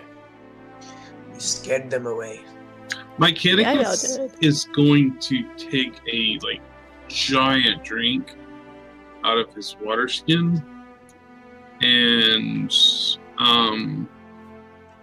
like fill it the rest of the way up with the water from the creek, and then put all the fish in his water skin. Okay, you just manually like taking the minnows and just like Yeah, he's just shoving like them in shoving them into the water skin. Oh, God. This will keep them fresh for later. Okay, yeah, just so loud. Just there's one of the minnows. They're like the heftiest one that just had a little bit of trouble as you just pick up the water skin. You can see it's like its fin just like wiggling from out of the mouth hole, and it just out of nowhere just falls inside the water skin as you have all 5 in there. My Canicus makes sure that they're in there, takes a swig from the water skin, and then puts it back in the And you taste the nice earthy, mossy taste from the creek itself. Jillian looks at you in disgust. The same look she gave Meliodas. Oh. At this point, if you're all done with resting at the creek, we begin to push further into the forest, deeper in. The mist, of course, with this perpetual just circling of obscurity that it keeps giving you. It's pretty cool, right? Go ahead and roll another perception check as you all are kind of venturing through. Nice. Good stuff.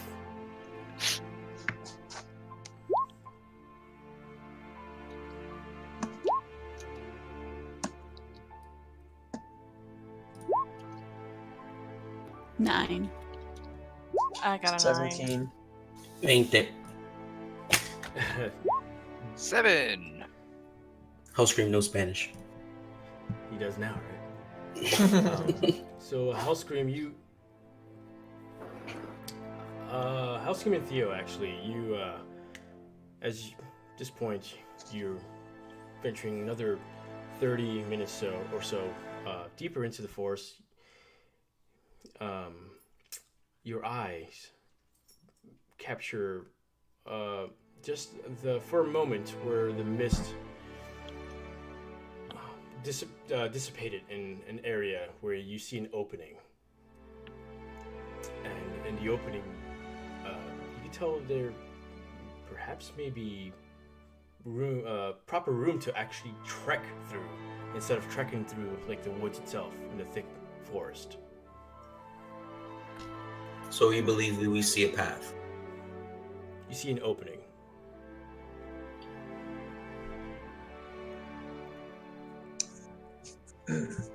I look at Theo and... Did you see that too? Yes, it's clearer in this section. Yeah, it was like for a brief second, and then the mist just kind of covers it again. As the mist is kind of just ever flowing over and over. If this darn mist could get out the way. Trying to fan it, see if I could see it again. It's useless, but I remember it was that direction. Maybe we should show the dwarf. Yeah, I'll let you do the talking. So I turn towards Thumric.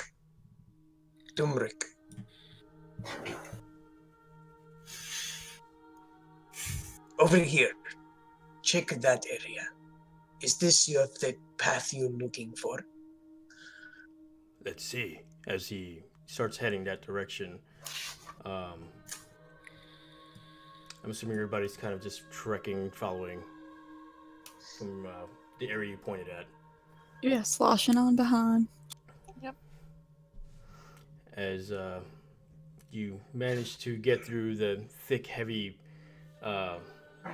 wooded areas, some low branches that you manage to kind of escape some wicked-looking thorns from, but you manage to reach an area that looks like it has an actual path. What? What? No, I accidentally clicked something on my phone. Lay off the porn, man. Not on my phone.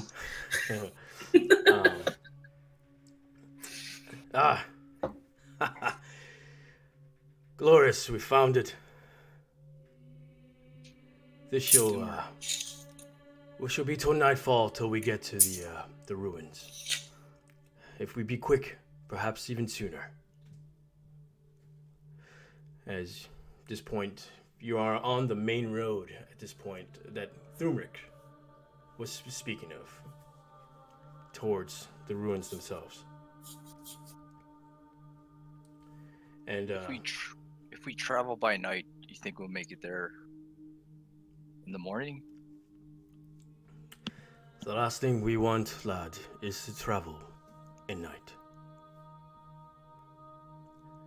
We never know what we will walk into. Plus, you remember the story I told you about the bear? If you see that bear, you run the other way as quickly as you can. I don't have to tell you that. As soon as you lay eyes on it, you will. Actually, I would quite like to hear the story of your bear. He looks at Meliodas. Does he forget everything that we tell him? I just think he has a special skill of selective hearing. But yeah, While we're telling stories, did I ever tell you about the time I cut off my brother's finger with a hatchet? yeah. Not again. So Mechanicus goes into his Goes grand on. rendition of cutting off his brother's finger with a hatchet, Thumeric is like, and then burying it in the keep it down at backyard. least. He buried it in the backyard so his mom wouldn't find out.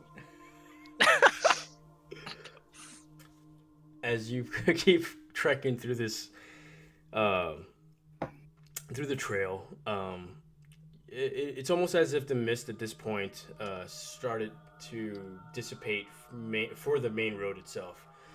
Whereas you look towards the woods, the thick, heavy parts of the woods, the mist stays permeating and creating this the sense of obscurity as it has been over and over. But the road itself feels like it's a little more clear as you continue on.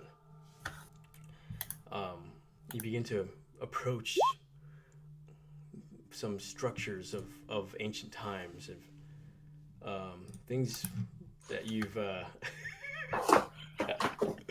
things that such a good you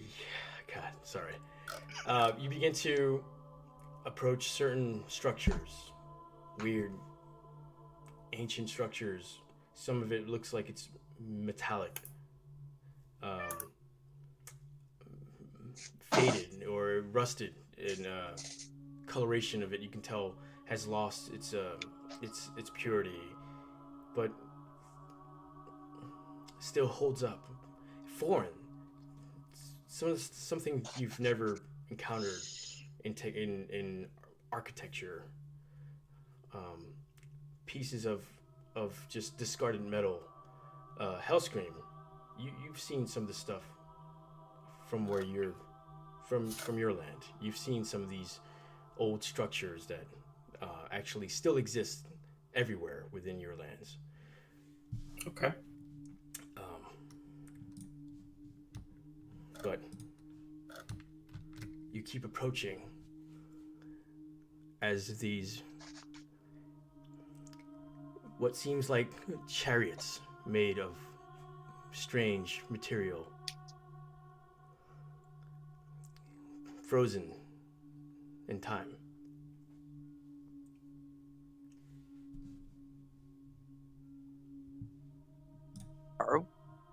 I'll ask you later, but inspecting these objects, how do they feel like? These carriages. They're some parts of it feel like it still holds up and very smooth. Majority of it is either covered in from the forest, as the forest kind of just had grown around it, or parts of it just rusted over, were deteriorated as far as just to nothing. You could look inside them, and it's pretty much the same thing, where you see mainly just rusted areas or just overgrowth of nature itself, just kind of taken back.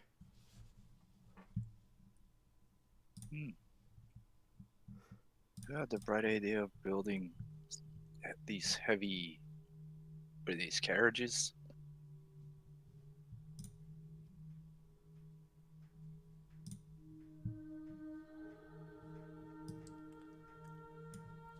And you guys are kind of stopped there, or are you guys continuing? Do I Yeah, I'm see just any like- type of writing on these things? Go ahead and make an investigation check.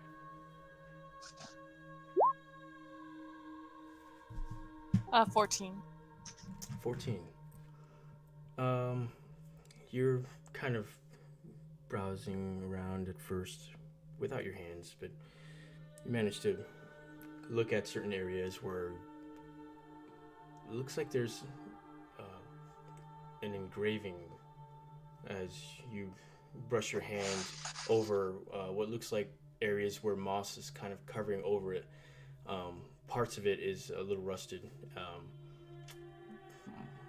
The other part still kind of has its metallic structure that it's this alloy itself that strangely resembles some of the stuff that we still use in this current time. But you see what looks like 3 letters.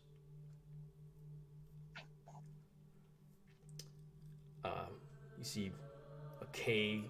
A C. You see an A, and then you see an L, and it just kind of, the rest of it kind of rusts off, where you can't really see much.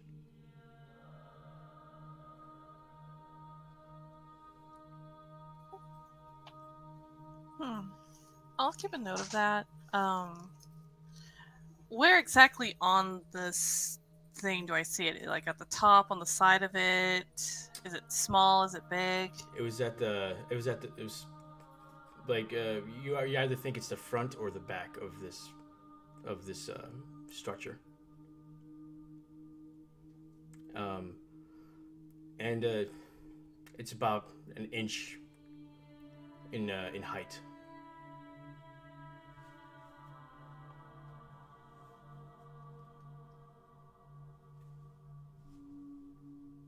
The rest of you?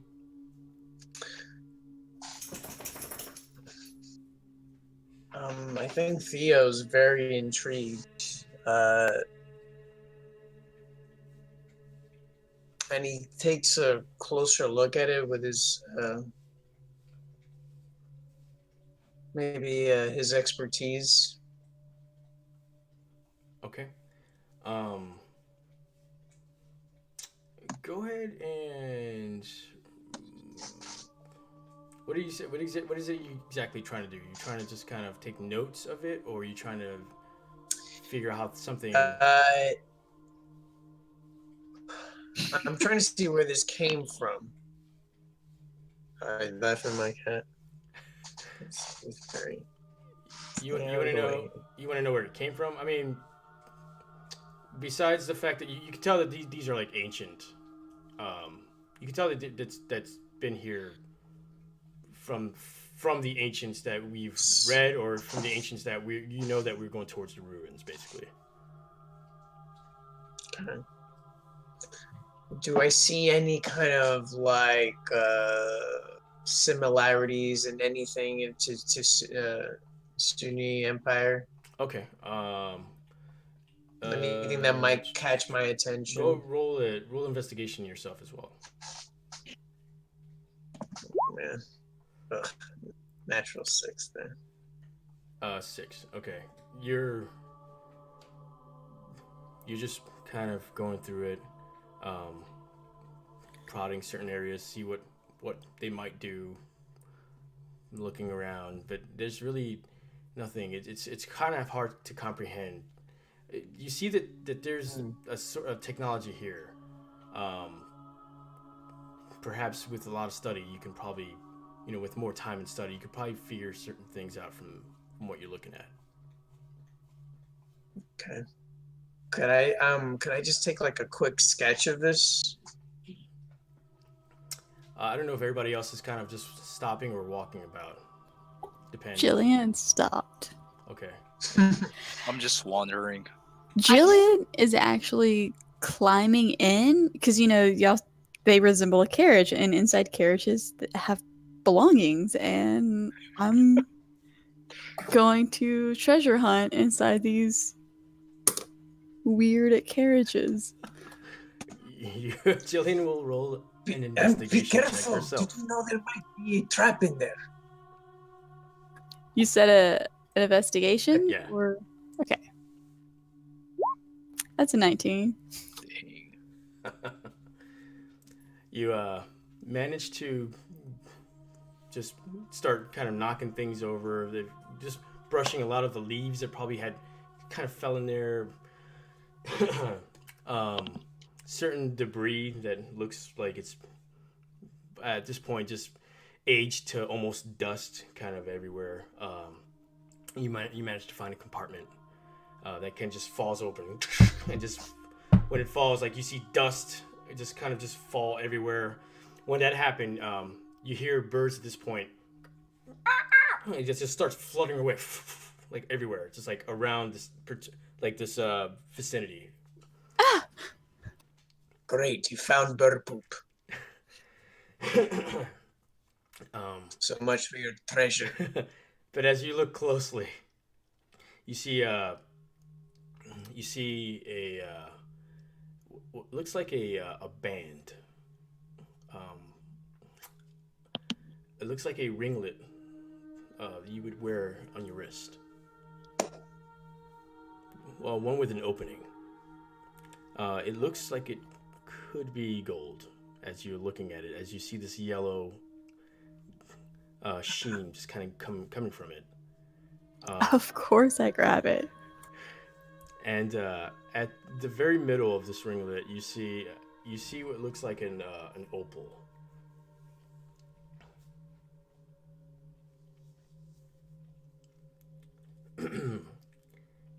So you got yourself an opal bracelet.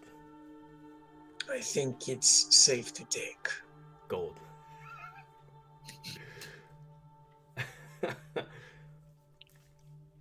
So Mechanicus like stands in the middle of everyone. Now make sure that we all accurately and thoroughly document our findings here. Aegon will be wanting that when we get back. I do make sure to let everyone know of the wordings that I found Okay. on these carriages. Thumeric just kind of looks at the group. Who the hell's Aegon? He is the master of our altar. Jillian puts her hand behind her back, hiding the bracelet. Sleight of hand.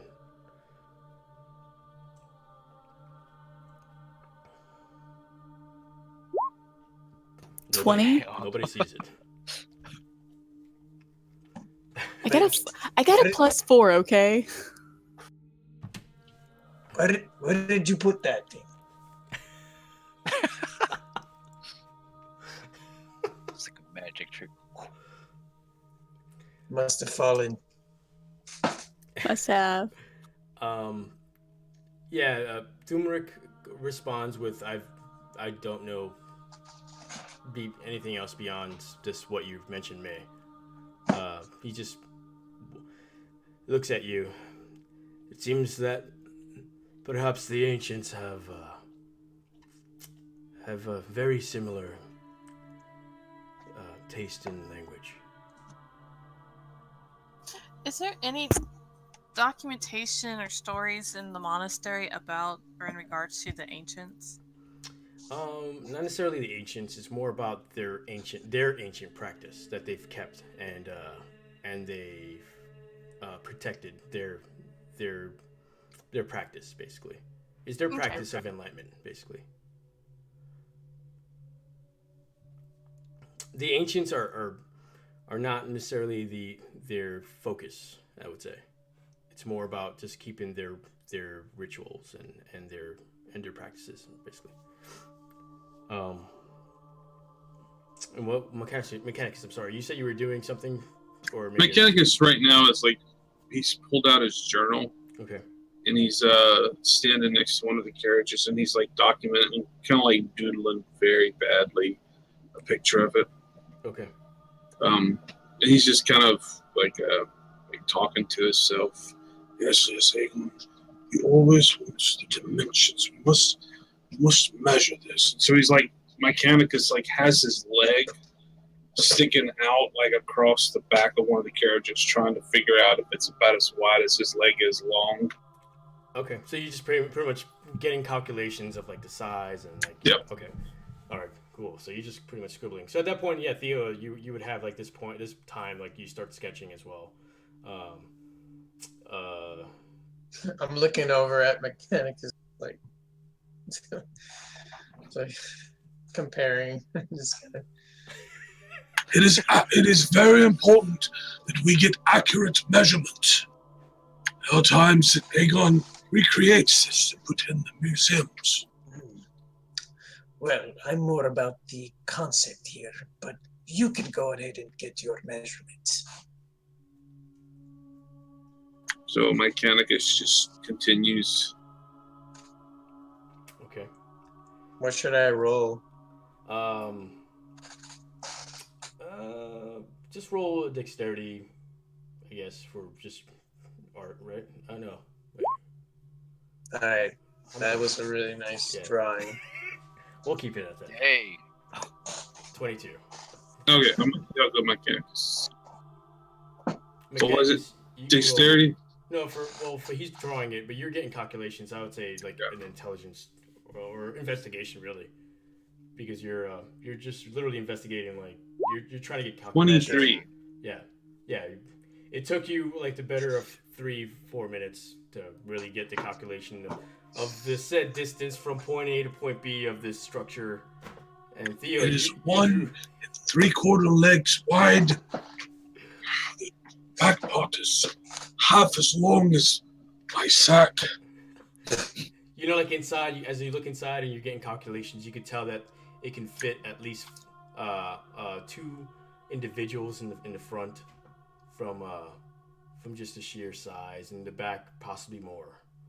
And Theo, you just drew a masterpiece. Like it's a beautiful sketch of like this ancient That's structure. so beautiful. Look at that. Mechanicus looks at everyone. Based on what I'm seeing inside of this, it looks like these were some sort of chariots for war. They would put the slaves in the front so that they would take the arrow fire as they commanded the horses from the back. That's interesting. Quite savage and barbaric people. Yeah, I keep hearing the ancients were. Well, if everybody perhaps finished lollygagging with some of the ancient toys, we could probably just, keep going to the ruins that we were supposed to go to. How does this not fascinate you, dwarf? I've been here over 20 years ago. I've already seen these. There's more in the ruins. The ones that we're trying to find. What are we waiting for? Let's go. This is fascinating. Jillian's excited. She's like, let's go. More Mechanicus is like Let's go. standing right next to Theo at this point, like shaking his head. Fascinating indeed. And our commission from Aegon was to document everything we have seen. Again with this Aegon. Anybody else know who Aegon is? Not a clue. Nope. I thought I knew, but I don't anymore. Mechanicus looks at Theo confused and touches his cheek, his forehead. Have you come down with a fever? Out of character, that was the fancy pants dress dude, right? No. Oh. That's what I thought too. That's, Yeah. Garion. Oh. That's Garion. Yeah, it's totally different. Oh. Oh, we lost someone. Theo. I was gonna call for break, guys. So this is probably a perfect time for that anyway. We'll be back in, I'd say,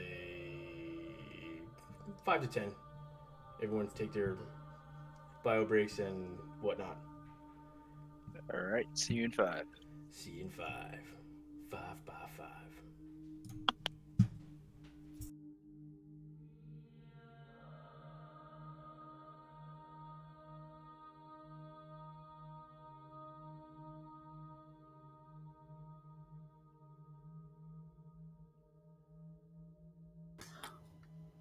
We went on break?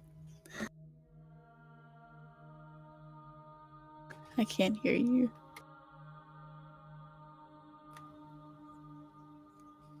If you're saying things, I don't know what you're saying. No, my thing just crashed. My Discord crashed.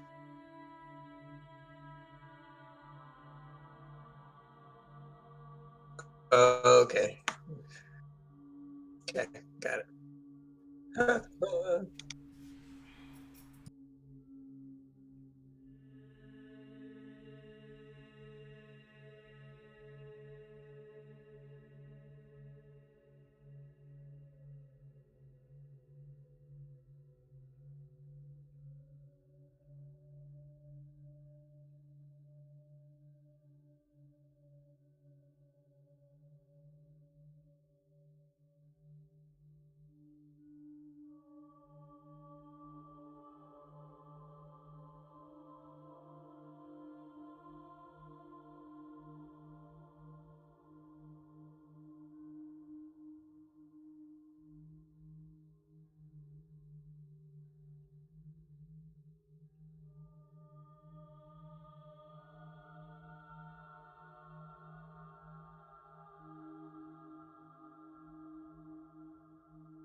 Damn, we're back. No, we're not. It's just you and me.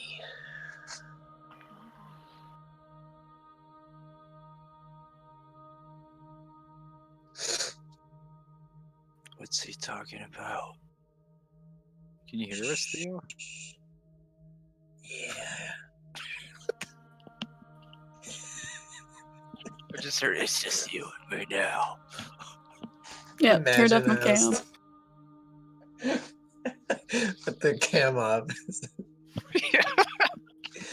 Is he talking to us? Or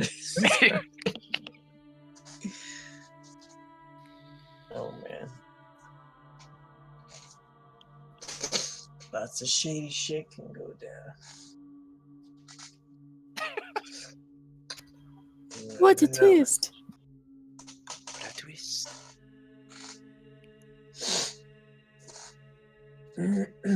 Oh, I got my copy too. That's what that all the hubbub was about. Dragon Heist. So is once that's the next adventure? After the kid one. Oh, okay. You're missing out on that one. Yeah. Uh, I need like a grounded person in there. You know, I was trying. Yeah. The corruption say, guy. What? Jerry and I are like grounded enough? You were at the start, and then slowly it's like you had to adapt, you know?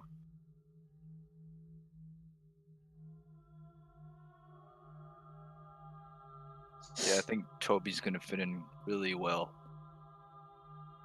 I think. I don't know. I think he'll probably end up killing us all. That's did why. you, Chris? Did you get this picture from Last of Us? I don't know where this belongs to. I just thought it fit perfectly to what I'm doing. It does. Yeah. The Last of Us. Right. It could be. I added the fog, so there's no fog in this original. Looks dope. How'd you do that? Did you just like smudge it or? A couple of different things.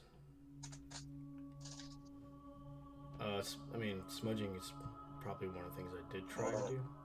But Now I'm thinking about Last of Us. dude, I can't wait for that second game. Oh, Is it still exclusive? Yeah, it's from Naughty Dog. Yeah. I'm missing out, man. Yes, you are. God of War. Did you play the first one? Nope. Oh, I I've just watched finished that. God of War is great. Yeah. Oh, you I was finished upset you finished though. God of War? Yeah, I finished it. Yeah, Oh, man. yeah. No spoilers. I- No spoilers, man. Boy. Boy. Boy. Boy, Boy. Boy. what are you up to? I have the special edition. Oh, I finished it. PS4. Yeah, I okay. got the special edition one too, Misty. Oh, what? High five. Snap. I didn't even got one. Oh man, we're all fancy over here. I just got the regular one. Yeah, it's really good. Except for you, not fancy. not Is it worth it played though? Like getting a PS4 or an Xbox? PS4 all exclusive. Xbox not many. I think they're gonna start getting some exclusives, but Name one. Name one. dude, aren't they getting a couple of them from the last fucking Microsoft shit they had? No. They were I have Microsoft both, exclusive, not and I haven't turned my Xbox One on in PC. months. More Okay. than the Xbox. You're right. I forget. Fucking bastard. Okay, so yeah, I forgot. Tito just told me it's not it's not Xbox exclusive. It's Microsoft exclusive, meaning it's gonna be on a PC regardless. So when it comes to exclusives, it's got a PS4 if you want to get some like really good exclusives. I want to just get it for Red Dead Redemption 2. What PS4? PS4, yeah. That's not gonna be. Or That's is gonna it be for everything. Xbox? Is it? Yeah. Even PC? Red Dead's coming for Yeah, I everything. think that's. Red But I Dead- thought that was. Oh, that's Rockstar. That's Rockstar. That's gonna be for everything. Yeah. Because I was reading that they weren't gonna bring it over to PC or something. No way. Rockstar is gonna lose so much money if they do that. That's what I was saying. Yeah, Oh they- my god, if that's true, then hell yeah. No, but yeah. But no, God of War is really good. Last of Us is really good. All the Uncharted's are really good too. If you haven't played any of those. Anyway. I'm just waiting for the new Kingdom Hearts. Yeah, I know. Oh, that's exclusive too, I heard. No, I think the Xbox is getting It's it. not Xbox is getting it, if I'm mistaken. PC, Right? Oh. Tito. No, no PC. I think God. maybe Xbox, but I don't remember. No, Kingdom Hearts. No, that's all platforms. That's all platforms, right? Xbox and Sony. I think Switch might be getting it too. Yeah, there you go. Everything but the PC is getting the new Kingdom Hearts. I'm okay. I gotta get a PS4 Wait. now. When you say everything, do you also mean like the Xbox Switch? And the Switch, yes. I'm waiting for it to come to Oh, iPhone. It'll be there soon. Just keep waiting. Arena of Valor just came out on the Switch. I know. I I'm so played it on excited. iPhone. It's not bad. I used to play it on my Android, and I played it on my iPhone. I almost bought a Switch specifically for Arena of Valor. You should. They're Yeah, super it's fun. $300, and I would rather have We could the be money than I friends. would have the Crazy. Switch. Why would I want to be your friend? Play games. You're trying to steal Anne! Let's get back to the She game, was guys. already mine. Let's get back into the game. Alright. Not when she sees how manly I am. So I grew a pube. go away, Wayne. All right, what are you guys doing at this point? I'm Is- gonna check around to see if there's any kind of like herbs and stuff that I could Okay, I'm going to forage. add to to add to my herbalism kit. Let me get prepared if you roll good, because go ahead and roll a survival check. A 9. You've managed to come across maybe like some of your typical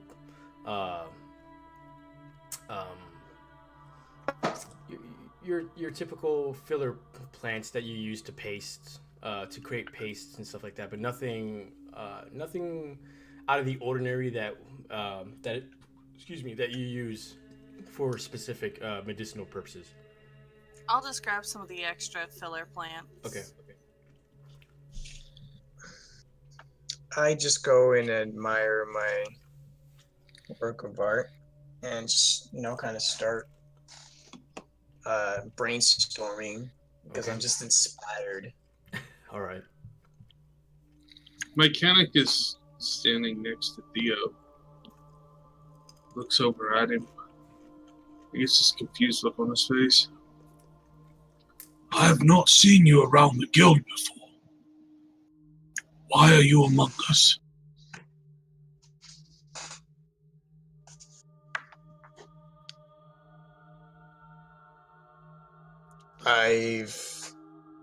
Are you talking to me? He looks at him. He gets this look of like fear in his eyes. We have an imposter among us! To arms! And he What? raises his great staff. His quarter I- staff, not his great staff. This 12-foot long staff.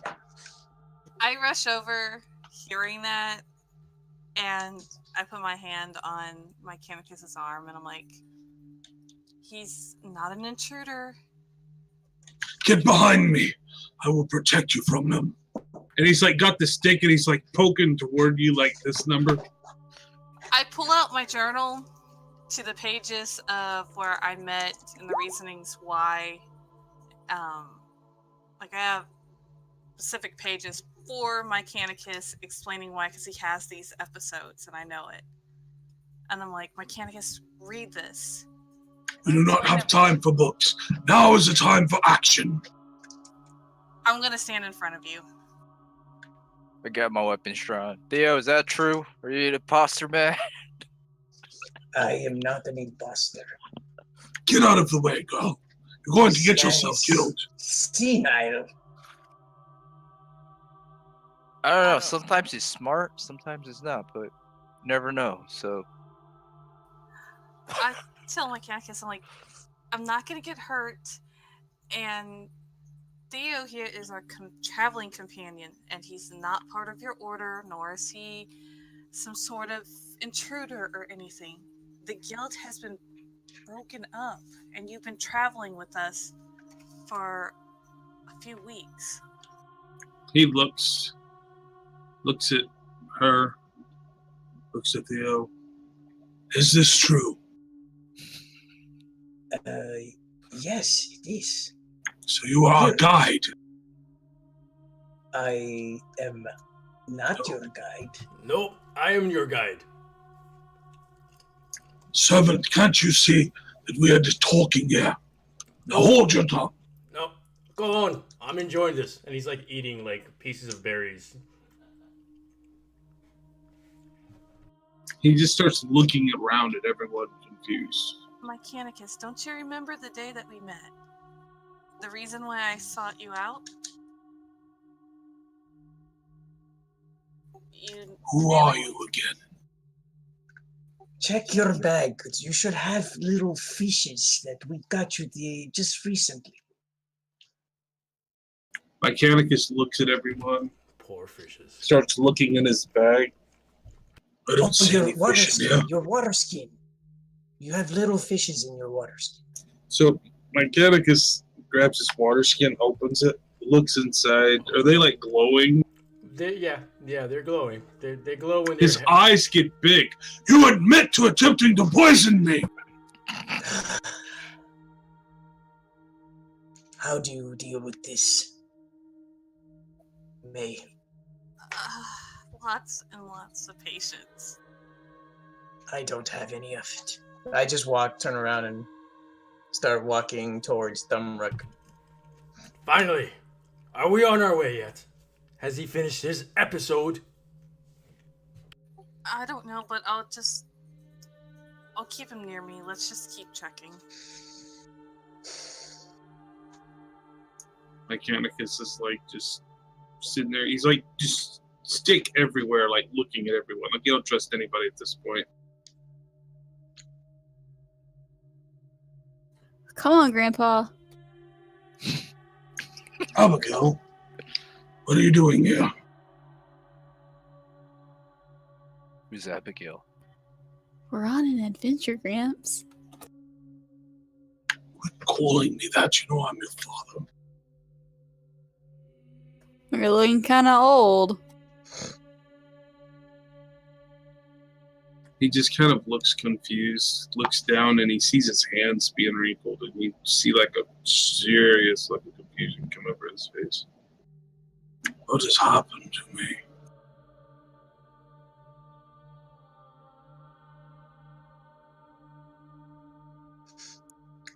We're on a quest to find out, so follow along.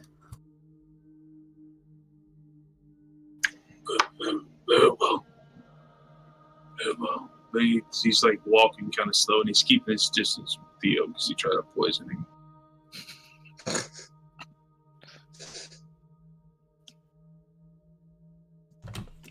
So at this point, everyone's timidly just like, all right, something's going on, but we're not too sure, but we're gonna keep heading that direction. Thumric just looks, just at this point, his normal impatient behavior just starts to kind of sits back in.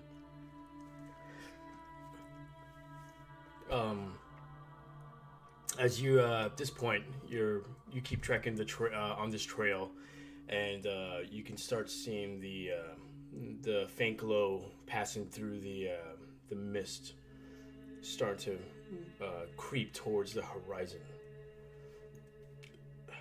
Well, lack thereof horizon being that the canopy and the nature of the dense forest barely gives you that sight, but you can see little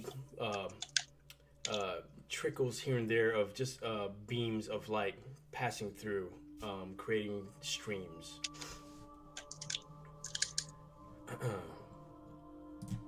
You see mist swirling as normally, at this point, you see the streams start to light up what looks like an old structure. As you keep approaching, you begin to see what was left, what stood from the past.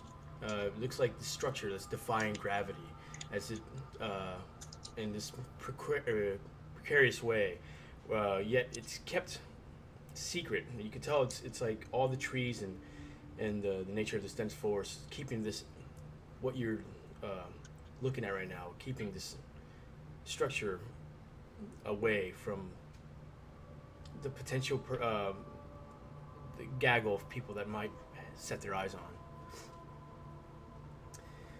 on. But your eyes start to catch one, maybe two columns of these old structures. Some of these are more like stone, not like the metal structures that you saw previously from back on the trail. But you see, as you keep passing by, you see all these crumbled portions of ancient ruins in ancient times. It's kind of stood still, of echoes of the past, basically. And at this point, the sun feels like it's left the horizon, where night begins to creep the further you walk through. Thumeric at this point is, as you're passing by all these old structures, just destroyed structures, and we are nearly there. Just keep your eyes open. Perhaps we can hear any one of the Guild of Letters that Waynon perhaps had traveled with. Just keep your ears open. And as you continue on this path, but at this point, it's starting to become really dark. And the mist still swaying in areas that just makes it kind of hard to just look past the direct vicinity that you're in, and only have just a little bit of some sort of visual up ahead on this road. But it's a straight road from what you can tell. But the mist still doesn't, from its obscurity, doesn't let you see further than perhaps 60 feet.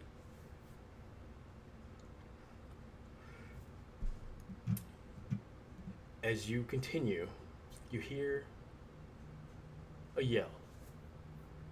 A female. She shrieks. She sounds like she's in a struggle or in pain.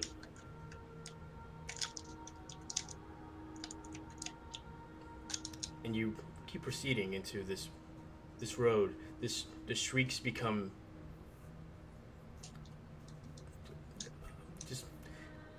it becomes more resonant as you feel that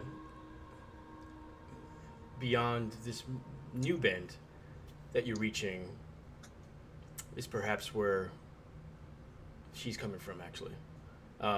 While this female's screaming at the top of her lungs, you could hear her say, "Get off of me!" She's screaming and she's crying, "Please, get off of me!" And you hear at least one male figure at this point. Meliodas, you understood what he said for some reason.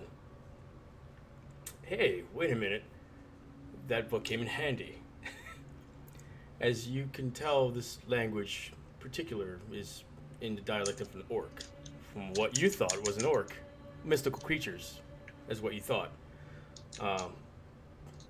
But the person around, from what you heard, said, "We're gonna have some fun." And you still hear this woman scream, "Get off of me!" She's just shrieking at this point, just crying. As you can tell, there's a struggle going on. It sounds like it's probably like a good 30 feet from you right now, from the group of you. Thumric at this point is just really timid and kind of going into a sneak, not knowing what's going on before perhaps going forward and seeing what's happening. Run in. You gonna run in? Run in, weapons out. And the rest of you? Mechanicus is like, "You cowards, we must help her." And then he like takes off like full speed, so like everybody else normal speed. I'm gonna be going in as well. Having my whip out. I don't ask questions. I just follow Meliodas. All right. 1 second.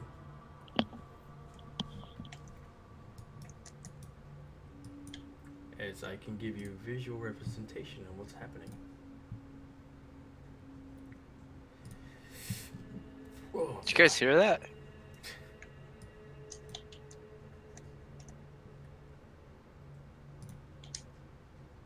Hold on. Where is it? There it goes. Okay. You what? You have a ghost over there? I just heard like a moan. It was like, ah. Where? What? Through my headset. Yeah. Oh, I didn't hear that. It's a ghost. I thought you guys heard it. Who? Okay, so what's the order on who's going where? By the way. For what's Mechanicus took off running after Meliodas, but he's not very fast. I'm heading towards the female, just hearing her screaming out. Okay. And stuff, so. Everybody else? Same thing. Same, but not charging in, going stealthily. Yeah, same here. I'm not charging. I'm just kind of watching our backs. I'm approaching, but like checking the perimeter as we go, just so that way we're not ambushed or trapped or anything. Okay. And I'm sorry, Hellscream, I didn't hear what you said. I just follow Meliodas. Okay, so you're like with Meliodas at this point. Yeah. Alright, cool. Alrighty. Alright, before I let you guys see it, I just want to make sure I got this all squared away. Where the fuck is it? Okay, there it goes. Bum, ba-dum, bum, bum, ba-dum. Alright, so as you start running towards the screech, the screaming, you hear the Meliodas. You hear one of the guys at this point in their language say, "This piece of meat is gonna be really tasty." And as you approach and you see these two partially nude, pale-looking individuals. Uh-oh. Very What? much tribalistic, as they're covered in blood. One of them is kind of looking at like kind of just looking at what was happening with his companion, if you may guess. Kind of looking and laughing, and he's the one that saw you as you kind of approach running. The other one doesn't even notice you at this point, where you're about 10 feet away from the one is right now on top of this female, trying to force himself onto her. She's pretty much bloodied. You can see that like her clothes are partially ripped. But this one in front of you just kind of looks at you. More meat! Ah! And he's about to charge. Everyone. Jesus. Everyone roll initiative. Make sure you click on your tokens. Yes. Oh, he looks cool. Yeah. Holy snap.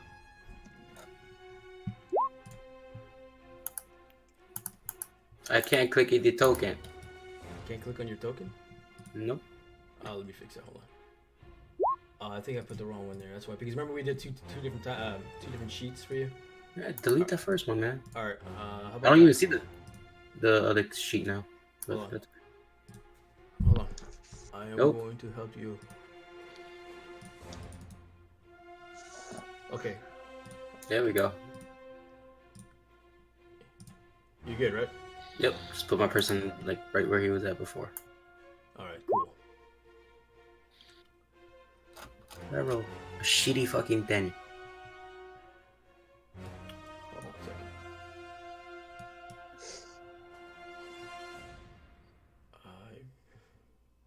Can I click on this guy real quick? Hold on 1 second.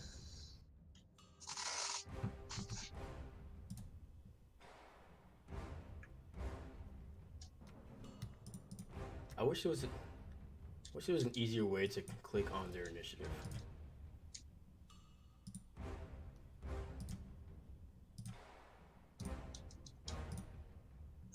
Did he not go in? Nope, he did not go in. See? So dumb. Okay, how about now? I think so. Yeah, that guy went in. Alright. Shitty ass roll. Shitty ass roll. Alright. And that guy went in? Yes, another shitty roll. Cool. Okay. Hold on 1 second. Where is the second order? Looks like Mechanicus is gonna go first, all the way from the back.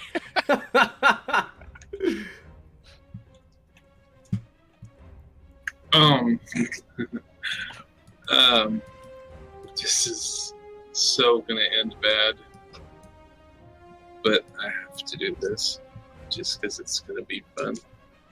I'm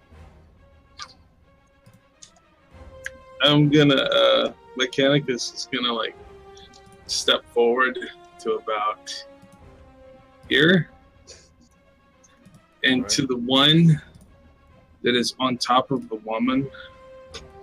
Unhand her, you fiend! Just think how it would feel if someone was trying to do that to you. And Mechanicus is going to do Phantasmal Force and make a 10-foot tall man attempt to rape that guy in his mind. Oh my god.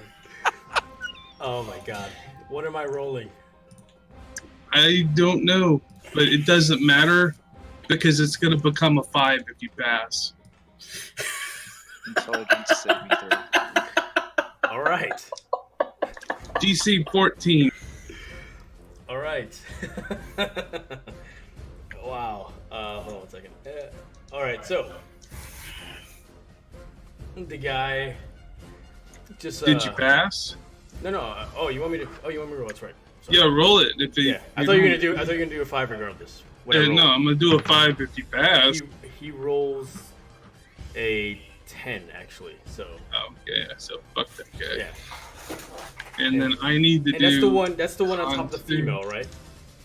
Yeah. Okay, so And that's then the I have one, to beat an that's the one up 11, here. or I'm gonna. No, what is it? Surge plus spell level. Yeah, so it's 9 plus what the spell level is right now. Second. Oh god, an 11. Oh shit! What'd you roll? I didn't see it. 2 con. Oh, it's a Fucking natural fail. 1. Yeah. Let's see. Yes. Yes. Oh man. You were waiting for this, huh? Oh man. It's totally worth it. This was totally worth it. You gain proficiency for dex checks for the next hour if you don't already have it. Nice. Wow. That is insane. So right now there's this 10-foot tall man with a boner after the guy on the So woman. that's what he's looking at right now. And second paragraph, it deals psychic damage Right. if it stands next to him. So So it's literally. Alright, let me get something I can just. nobody else sees it. Right. You just heard Mechanicus scream that, and then all of a sudden this guy reacts. Right. Take it away, DM. Let me see if I can grab something. I'm gonna grab something that can represent this tall, naked man right here.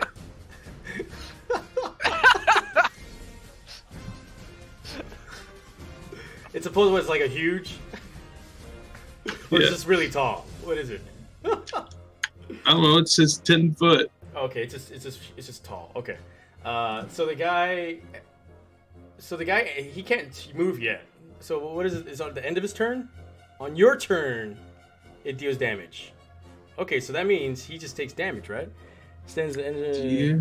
Including lose face damage appears in the... Oh no, if it's attacking him. I think it has to attack him. So gonna what is it attack doing him, to alright. attack him? It's gonna attack it with its fucking monster cock. Alright. It's doing one of these, like...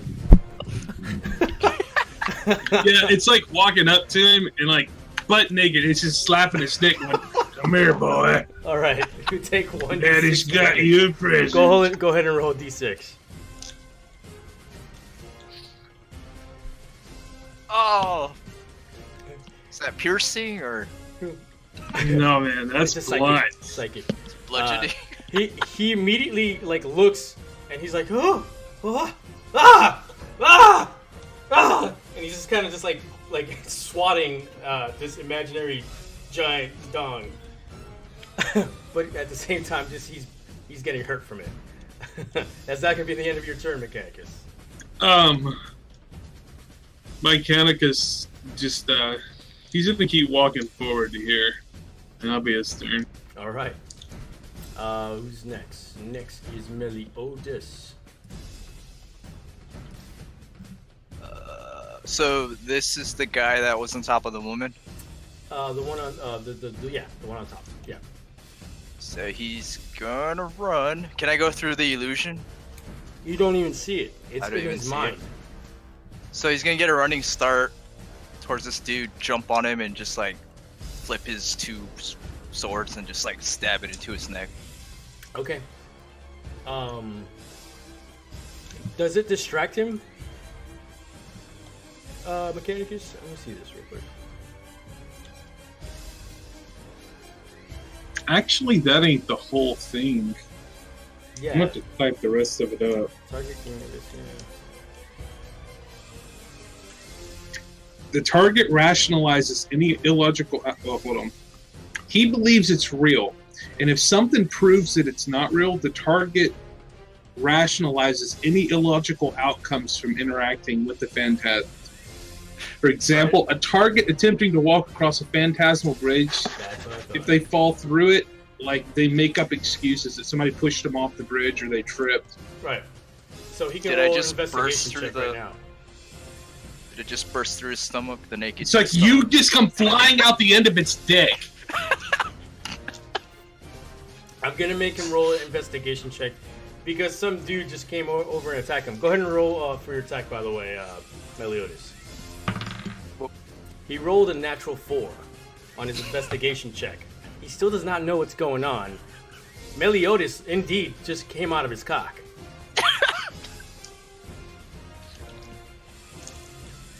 Alright. And oh my god. Do I get advantage to someone? No. Or nothing? No. That's what I was asking. I was asking if it distracted him, like the help action.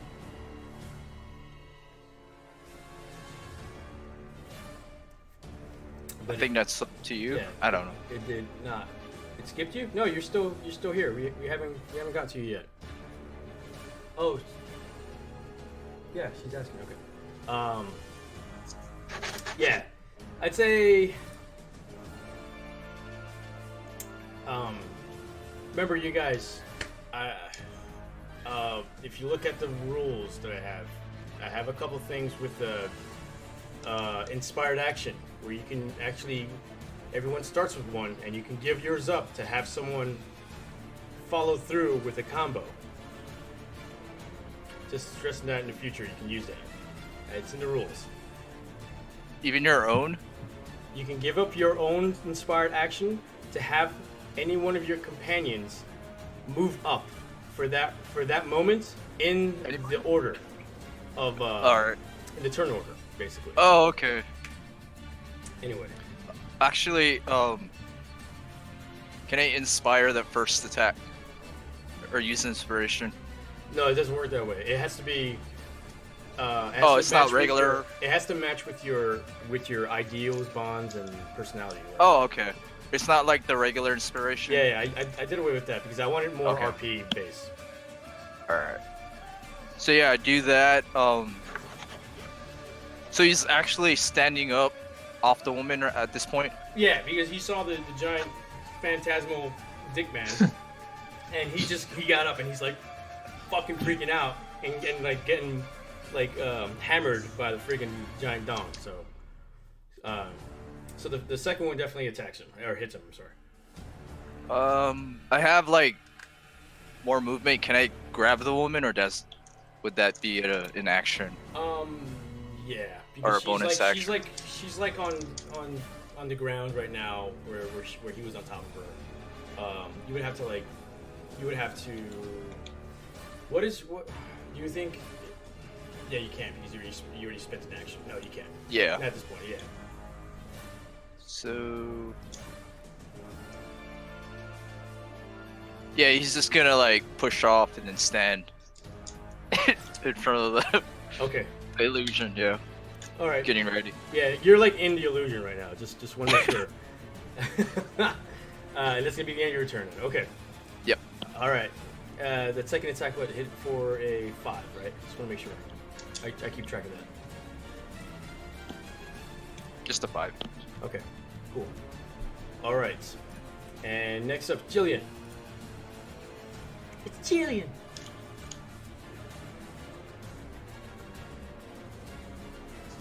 Hey.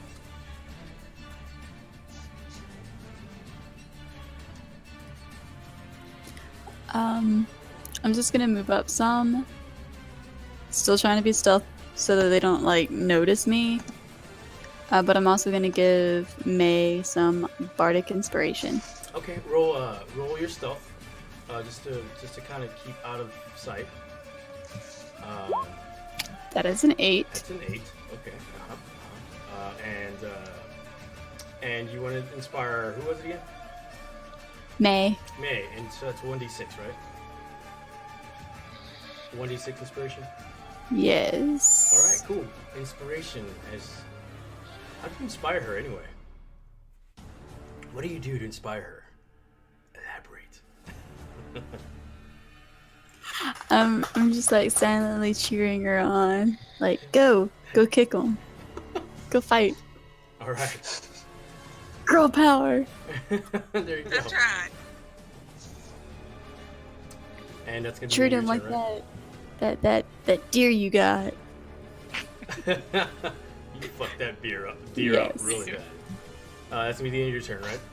Yes. Alright. Right after that. Did Thumrick roll initiative? Oh shit. Yes, he did not. Goddamn. It's a good fucking. Get that. Yeah, you need that guy. Bad DM. Alright, hold on. Totally forgot about this guy. Coño. Oh, no. Hey, he rolled good too. Alright. Let's make him the next turn order since he rolled so well.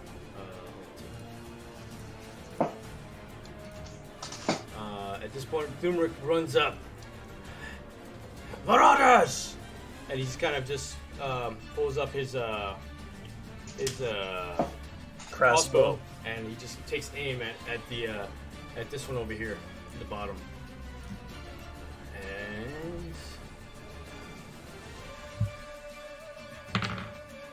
And he hits him as one of them just, and you see the bolt just kind of, and the other one you see his crossbow once again. She fires the second one, but it misses wide as he gets the attention of the marauder, as the marauder just kind of ducks like, and he's gonna end his turn there. From there, you hear as this marauder comes through the mist. Oh. Uh-oh. On this side, just starts running up as he heard his companion yell and scream.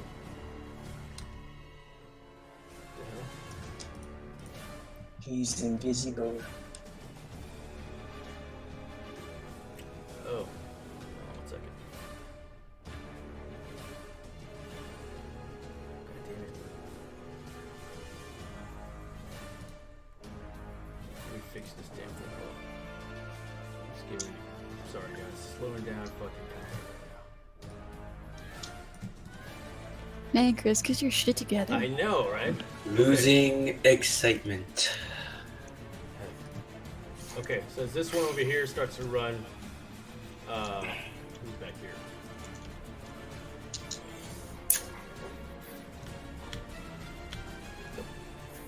I don't know what. I'm hitting space to see how far he's going, and it's not fucking working. Oh, it's Q now. They changed it. Yeah. Why? See, I don't it know. wasn't me. It's it's roll 20. I'm here thinking I'm doing something wrong. Your mic keeps going in and out, but yeah, it's okay. You're fucking up. We got it. Whatever. As he runs all the way up. Yeah, give me my attack of opportunity. Ooh, he comes to say hello. Hold on a second. As he runs up, and this one, just like the first one you saw, he has two like punch blades as he starts running. Ah! In this hellish war cry, and he rolls natural 19 to hit you, Hellscream, with his first attack as he swings forward with what is it? With 7 damage, piercing damage, as he catches you on this as a side, and following through with his other attack as he sees as he looks at May for a 16 to the attack. Yeah, that hits. That hits, and swings his other blade for 6 damage. As he thrusts it towards your thigh, trying to garrote your leg, basically. Stopping your leg. Now my attack? Hold on a second. Yes, you have Sentinel, right? No, attack of opportunity. 10 feet, motherfucker. Oh shit! I totally forgot. Yeah, you're right. Go ahead. 24 for 11 damage. That hits as Nice. as you whack him. I'm sorry. As you lay the blades, pretty much just slice towards his arm as he kind of looks at it, and then he just kind of licks the blood like, yes, in his language, but Meliodas can hear. You guys are insane. And that's the end of his turn. Next is Theo. I stay right there, and I just get in like a rifleman's position with a kneel, and just kind of point straight, aim at this guy right here, All right. and I say, melee, little to the right. And shoot his face. Damn it. Oh, you better hit me. Wait, you trying to shoot this guy or the one next to Meliodas? Meliodas is over here. Oh, I said Hellscream. I meant Oh. Hellscream to the right. This guy I meant Okay. to shoot. Yeah. So there's. Okay. So okay, that was a 2. So the 2. I'm sorry, a 10. Sorry, not 10. So a 10. As you take your pistol and just kind of aim, you aim towards between the two May and Hellscream. Fire your weapon, but it goes off for a second. For a quick moment, you thought you were about to hit Hellscream, but he just maneuvers in a way while he's attacking, and just missed him. And that's gonna be the end of your turn. You're gonna do something else. Why music stop? That'll be. Why music stop? Hold on 1 second. No. That's gonna be the end of it. You're not moving or anything, right? No, that's it. Yeah. Okay. So Hellscream. Maneuver around him. Maneuver around my opponent. Okay. This gives me advantage, yes? Yes, it does. Alrighty. And you know what comes up next. God damn it. So much clicking. 16. Oh, 22, I'm sorry. For 8 damage. Yes. 8 damage. And As you come around and you pretty much sidestep, and he barely noticed the maneuver as you catch him off guard, where you kind of slice the mass through his back with the halberd. And fuck, 13 with the blunt end. 13. Shit. Where are they? No, that misses. As you just come through and he just maneuvers right after you hit him, as he just slightly, barely just getting him. You like cut part of his braid off, basically. You almost got him from that one. And that's gonna be the end of your turn, right? Yarp. May, you're up. Okay. I have my whip in my hand, but I'm going to hit the guy in front of me. That's a 24. 24. I'm going to use a key point to do flurry of blows. Alright, 2 more attacks. 14 and a 16. As I did do, I also get agile parry to give me a +2 to my AC, since I have my Kensei weapon in my hand. Nice. Alright, so the first one attacks and the middle one does not, and the last one hits as well. As you just come in with just like Ip Man style, we just go and just pretty much hit the dude a couple of times. That he just kind of just looked like he's hit by like a machine gun or something. Oh, can I do? You said the middle one didn't hit, or the 14 didn't hit? The 14 did not hit. Yeah, I missed. I have Bardic Inspiration. Can I use that? Oh, absolutely. Yes, you can. Whatever you roll, it's gonna work. Nice. Yeah. You literally just needed a 15. So Okay. all 3 hit. So that's a total of 16. 16 damage. As you look at him after you strike him with your machine gun-like fist, he looks like he's dazed. He looks like he's out of it at this point. That's the end of my turn. End of your turn. Next up will be this rager, the blood rager over here. As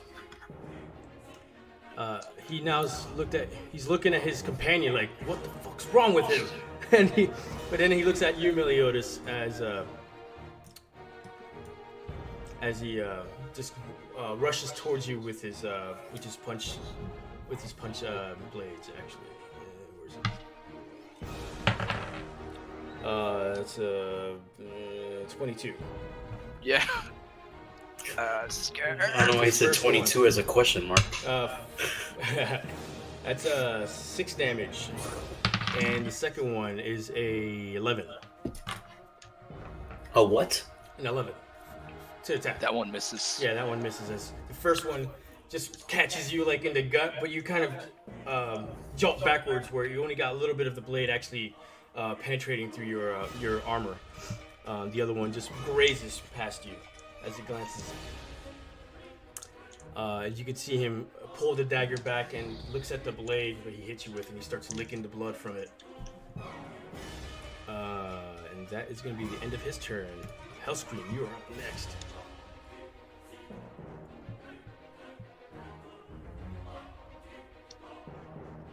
Isn't it?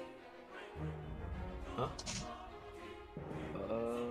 Isn't Hellscream. it this dude's? What happened? Sorry. No, he's last. He's all in the bottom. Who Hellscream, you're goes? up. We're all the No, way I'm at the not. bottom. Hellscream already went. Dude, that's Yeah. the. No, he did a. Oh wait, what the fuck am I looking at? Oh, Get your shit together. that's the other one. Okay. Yeah. Gotcha. That's the fuck. That's the guy that's about to suck on the dick. Okay, no. I saw 2. There was 2 Hellscreams on my fucking. You know what it was? Mm. It was from the last battle when I never deleted it. That's why. Okay, never mind. Sorry, guys. DM fail. All right. Yeah. So this one with the Blood Rager that's next to this one right here. Okay. He is still under that. I don't have to roll anymore, or for that phantasmal force, right? It just stays on him. I don't remember how. Okay, you grab that. I put it up there. Yeah, no, I got I you. think it's just that you have to do an investigations check. Yeah, he's freaking out by the giant cockman, so he's running away. He doesn't want to get raped. Yeah, he just starts running away from the mess. Do I get an op attack? I was gonna say you have your op attack. Oh god. 9's not gonna hit. Yeah, this guy has nothing on him as well. You see, like as you see the girl that was pretty much right here, which I don't have nothing to represent her. You see that whatever weapons he had, which was the punch daggers. You see them like on the floor. He basically took them off to pretty much have his way with the female that was helpless. And that's only 20 feet earlier. Dude, this Q thing sucks, man. Was that 25 feet? You can press X for the last movement, I think. Yeah. All right, he's ending right here, and Mechanicus, you're back in the top of the order. So, the Phantasmal Force, it doesn't say have a movement speed? That's a good question. Does it stay with him, or? He perceives that it's real. And that's it, right? Yeah. So Phantasmal Force is charging after him like a Kool-Aid man through the fucking wall going, oh yeah! And like, he's gonna fucking cocksmack him.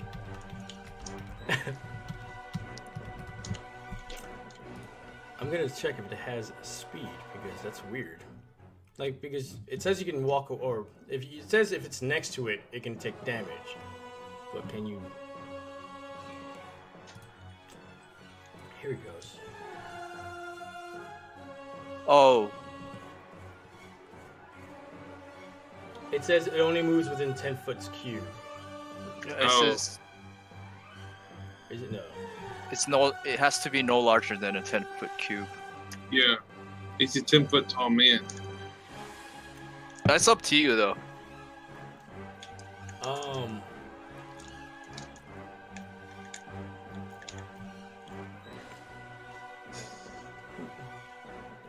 Yeah, it doesn't have movement, dude. He's just freaked out by it. He's just like looking at it, and he's pretty much rubbing the area where Meliodas attacked him, and thinking it was like his dick that fucked him up. At this point, he's immobile from not mobile, but like he's just pretty much staying where he's at after he ran. Yeah, it doesn't move, that Phantasmal Force. Okay. He's freaked out by it right now, though. Alright, so Mechanicus, like, steps to here and yells to him, you should consider the error of your ways. Worse things than that can happen to you. One day, you might wake up and find your crotch itching uncontrollably. You have to watch out what you do with women. And as he says that, he pulls out a flea, and we're going to infest him with crabs. And that is a Constitution, okay. What's his con? Okay. Hilarious. He rolled a 7 on his contract, on his con save. Yeah. After running away from this his new nightmare, he just begins to just he starts scratching at his his loincloth area. Basically, just his hands like deep into his crotch right now, and With his blades. yeah, and he starts running a direction, which is West. It's west. Yeah. And he goes, how many feet? Just 1 feet? 30 feet? How far does he 5 go? feet. By 5 feet. Okay, he goes that direction. He's just scratching, itching, like, and takes 2 damage doing so. Doesn't he get opportunity attacks there when moving to the left there? No, nobody's next to him. Meliodas, you're up next. Those weapons on the ground, does it look like I could wield them? They're considered like some sort of exotic weapon, really. I mean, So you I'd can have grab to- it. You can grab you can just like reach into one of them to put your fist in it and close it, and you have like a blade, pretty much, kind of like a gauntlet blade. So in that case, I'm gonna drop my dagger. Okay. Reach down to like Pick it up. pick it up. So I have like the rapier and the thingy. Pick it was like a free action, I think. Free action pick up something that's next to you. I think. Let's say that for now. Don't worry about it. Okay. Turn to the other guy and in Orcish, say, "You're gonna die now." And then attack. Oh god. What you roll, man? 10. So for the punchy thingy, is it like a dagger or what's the damage? It hits like a dagger, basically. Okay. Forgot to do my con save. See my offhand's like hitting everything.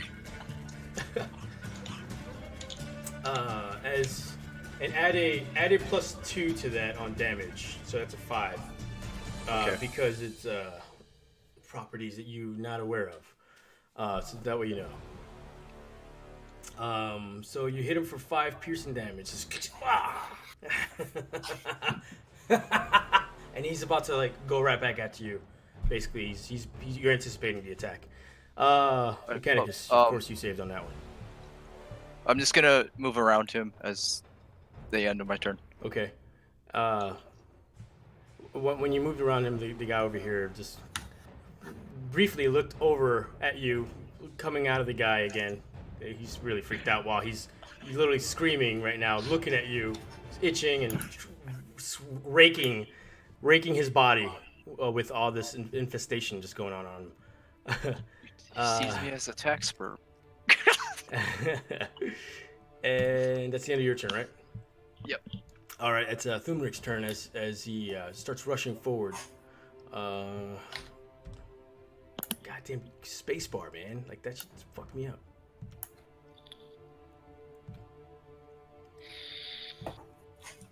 I think he went around it. Yeah, he's good. I thought I gave him an op attack. As he rushes forward and starts taking aim at this one over here that's dancing around, looking like a maniac, raking itself, as he fires his first crossbow bolt. Unfortunately, missing him as he's just kind of dancing around. You can't really get a good aim on him. And second one, as the chamber switches over, another one just flies wide, and he's just like, "Damn it!" And that's the end of his turn, unfortunately, where he misses both of them. Jillian, you're up.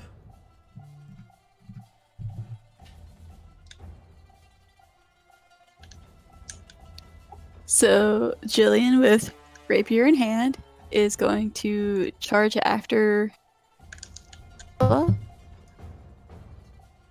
And I'm going to try and, as I'm running, you see like a green film go over her blade as it put venomous blade on it. It's a College of Whispers thing. Nice. And it deals an additional damage to it. So I'm gonna try and attack with my rapier. Do it. It's a college thing. That's an 8. That's a 15. advantage flanking. Oh. So it's a 15. That Wait. hits. That you literally hit him. Like right on the money. So that's an additional 5. Whoa, poison. an additional 5. All right, cool. So that's what 12 points of damage, 7 piercing, 5 poison. As he didn't even see you coming, as his focus right now is on Meliodas, and this little tiny girl just comes up from behind him and literally pokes him right in his ass cheek, and he's like, ah! And you just get his attention as reddened eyes kind of just stare at you, looking down. I smile. Big ol' smile. Big ol' smile. That's the end of your turn. Yes. Awesome. Next up is going to be Blood Rager right here in the middle. Hold on, before I forget. Okay. As this one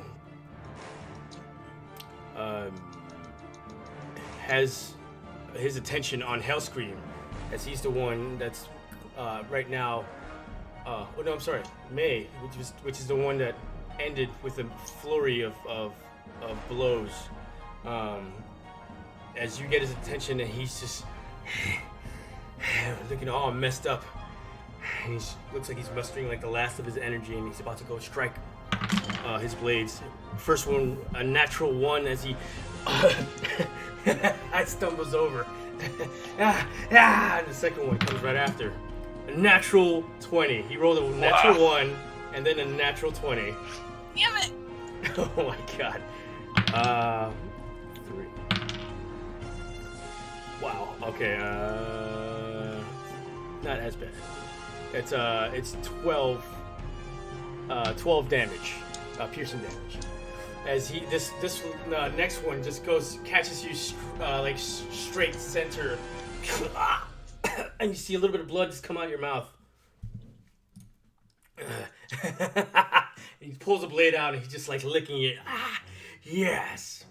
And that's gonna be the end of his turn right there, as he's basking in glory. Theo, you're up.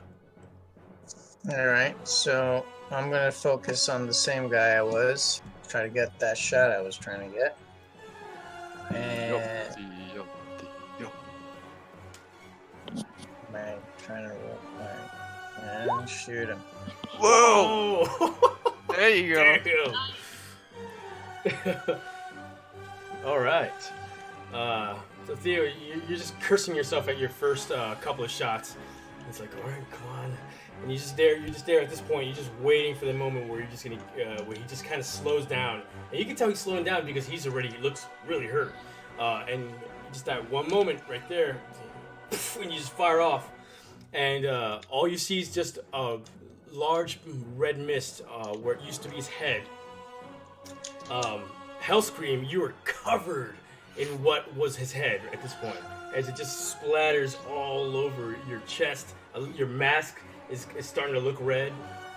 It's everywhere as you see the remaining of this guy's body just hits the ground, making it like a dust cloud around him. As also the fog kind of just like you see it cloud around him as well. Yeah. After that happens, I just like look back at Theo. I'm like, great fucking shot. Like good all over. And that's gonna be the end of your turn. I can move or anything. Yeah. I just blow the barrel of the pistol. Gotcha. Hey, remember with your feet, you can do an offhand shot as well. Right. So you can always melee, and then just want to make sure you don't miss out on that either. All right. So you can just stay there. For my bonus action, reloading. Okay, yeah, awesome. So you got your 2 shots back into your chamber. Perfect. And next is Hellscream, as you're just shaking off the blood that's pretty much covering you at this point.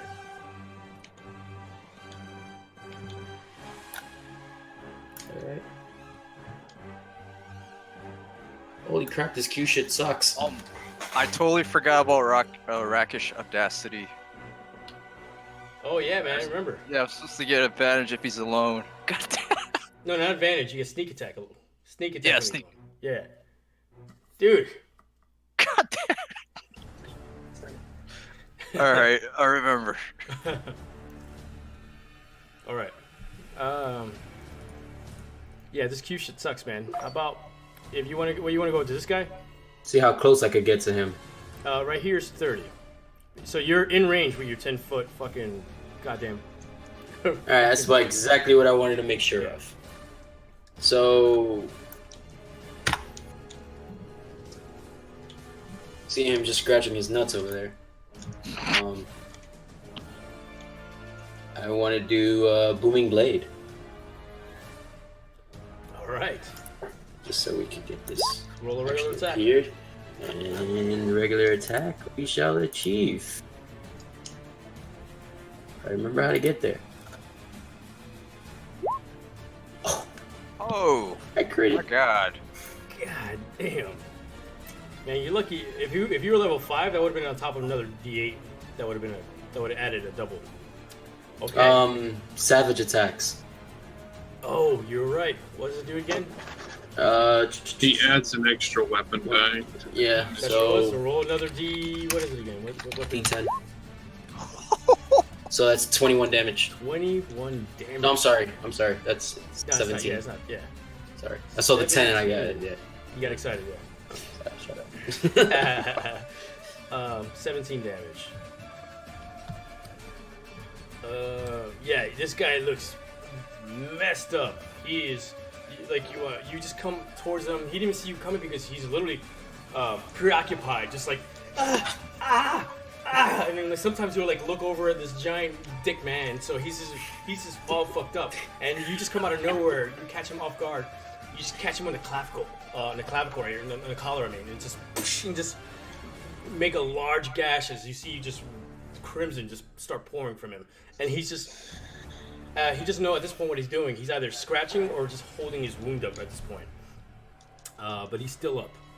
That's gonna be the end of your turn, or you gonna... Yeah, that's the end of my turn. Do I have to do cons for that? For a cantrip? Oh yes, you do. Look at Oh, that. You're part of the fun. I'm fucked. I wouldn't call this fun. I mean, actually, no, that Dex bonus did sound pretty nice. As long as I don't roll fail, like, There you yeah, go. look at that. Yeah. Yeah. So you're good. You got. Just remember, you have. You one gotta add me to the counter sheet as well. Wait. Yeah, you got 1 point. Yeah. So the next roll I have to beat a 1, or do I have to beat a... I'll let you know. You got 1 point. No, I just want to know how that works. Like, do I have to beat the 1? Like, if I have 1 point, like, I just gotta Yeah. beat the 1, or do I have to roll... If you the two? roll a critical fail, you fucked. The thing is, you have a good. You con. roll a critical fail on anything, you're fucked. Yeah. I'll Okay. get back to you on that one. Next one, May. Wait, that's the end of your turn, right? Yes. Oh, I just want to make sure. May, you're up. Punch him like the deer. Yeah, I'm going to come up here next to them.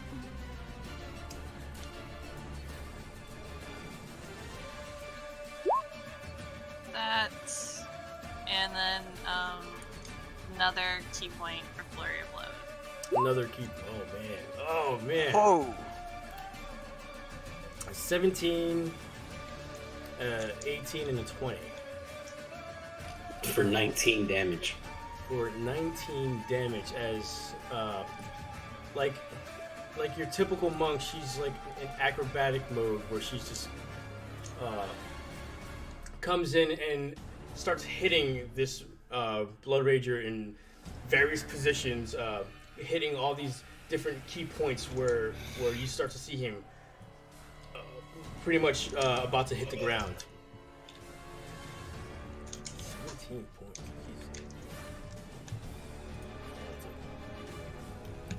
He's looking really rough. That's the end of my turn. That's gonna be the end of your turn. All right, and it is gonna be his turn. Actually, as he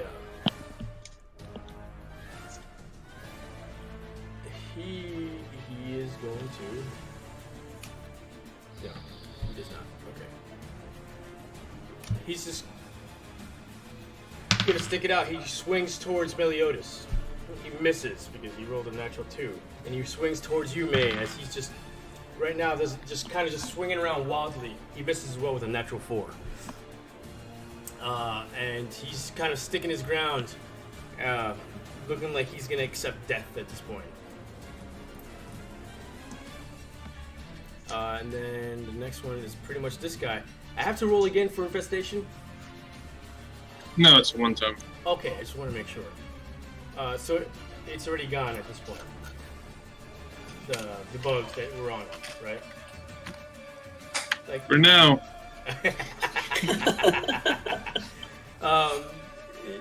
He's looking around. He's like, and he's looking at the wound that he has right now, and he's holding on to it.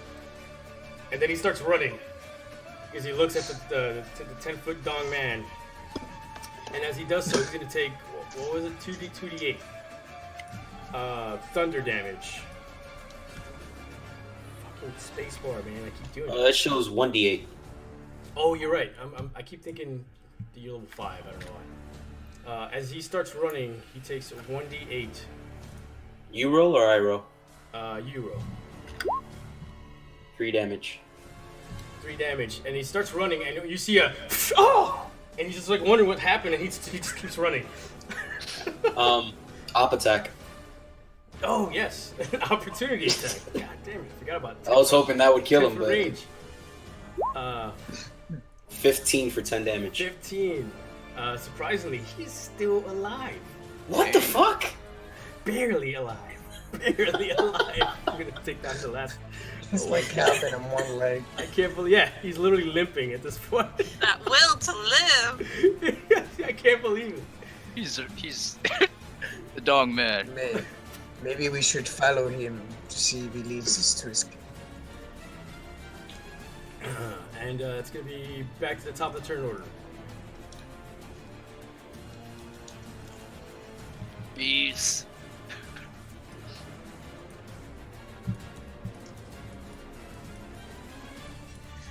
He is 6 feet out of my range. Well, fuck.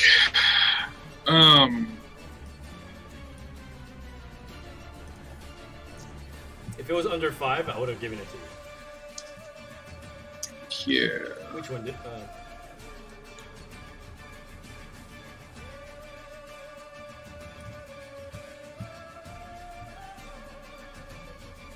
We need 30 feet.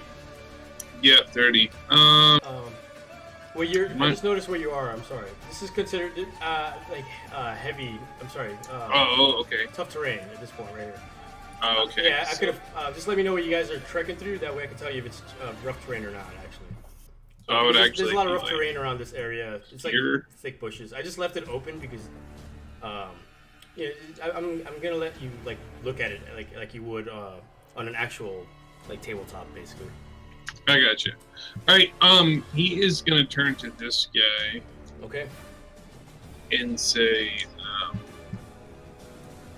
he looks at him and he's like, "I'm assuming you are the other man's lover." And he's like, "So I can only imagine where the bugs at are on you." And then he's gonna do this to his ass. With what? Oh no, wrong one. Oops. He's gonna wipe his I'm gonna ass. clean his ass. He's gonna put crabs in his crack. Okay. So he's gonna roll for 14. for another infestation. And he rolls a natural 4. I highly doubt he beats it. Natural what? He rolled a natural 4, so I doubt he beat it. Hey. As he takes 5 damage And moves west. and moves west. Unless he can't. How does he die? Oh! He literally scratches his ass so hard he starts bleeding, and like I'm talking like finger in the butthole, like he's pulling shit out, and he just bleeds to death anally from the lesions he gives himself. Ouch. Name's like like an I'm artery. disgusted at this guy. I mean, Way to go. y'all just see this guy all of a sudden, like, both hands in his fucking crack, and he's just pulling out fistfuls of whatever the fuck he can get. So this guy literally just starts clawing at his ass right now. It's almost all over, but he starts going more into it because like his ass, like, what's going on? And somehow, some way, he just drops dead because of loss of blood. 1,000 Ways to Die. Yeah, yeah, love that show. All right, and the guy just croaks. That was quite gruesome. Meliodas, you're up. Unless you have anything Oh, else mechanic. I did a fucking thing. What do you do? Surge. Oh, that's right. I forgot that you have to roll for He that. failed. Yeah, I failed it. Do it. Oh, another crit fail. Wow. Okay, where's my little? Oh my god. You can't speak for the next minute. Whenever you try, pink bubbles float out of your mouth. So my Mechanicus is like, oh, and all of a sudden goes, Everyone just sees Mechanicus go, oh, and you just see bubbles just, oh, and just, oh, oh. Just, Does he reek of brimstone too? No, it's just literally bubbles coming out. So of that his was mouth. just oh. That was just yours, yeah.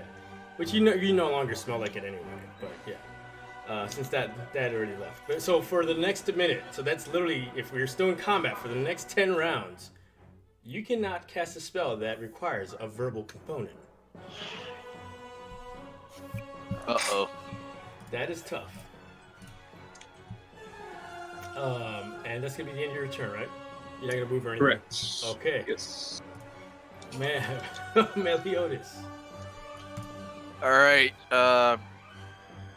he's gonna look at Mechanicus and go, what? And then Mechanicus shrug. just shrugs his shoulders and then points to Shrugs the his- dead guy. he's gonna use cunning action to dash, and then as he's dashing towards the one running away, he's gonna say, "Sorry, Hellscream, for stealing your kill." He's gonna hop on this guy's back and attack. All right. It's always the offhand. Do I get sneak attack on the offhand or no? You get sneak attack with any weapon that you can hit with as a rogue. So yes, you do. 9. This guy literally had 2 hit points left. Are you fucking kidding me, bro? Literally had 2 hit points left. How do you kill this guy? So as he kind of leaps on him Assassin's Creed style, he digs his rapier into his shoulder, and then with the bladed stuff, just like executes him right on the spot. All right.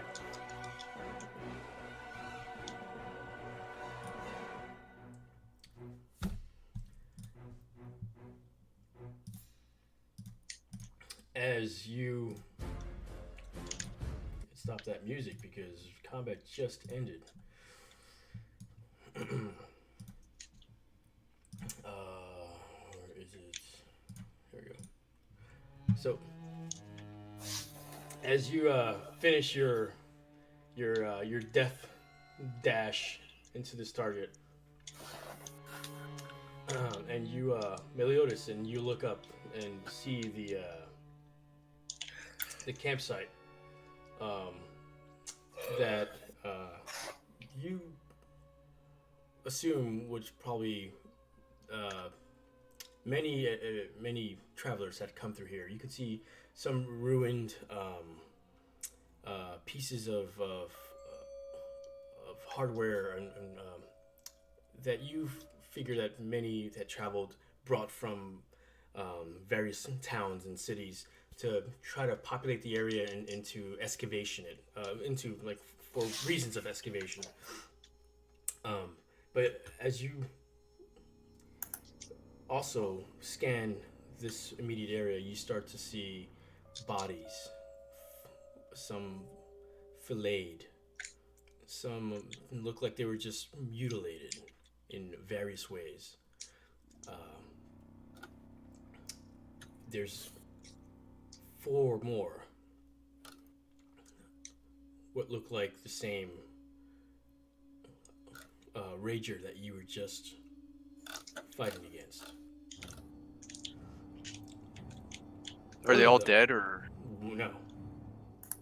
They're kind of minding their business. One of them looks like he's kind of like eating like a piece of meat that you might think is coming from one of these poor souls that they're torturing. As you can hear some of the yelps and screams of some that are still alive being tortured. As one of them kind of just looks at you, gives you a smile. This one's much different. This one, you can tell that perhaps is the one giving orders in this immediate area. As he's holding a man's heart. Instinctively just putting his mouth and just taking pieces from it. And we're gonna end the session here. Jesus Christ.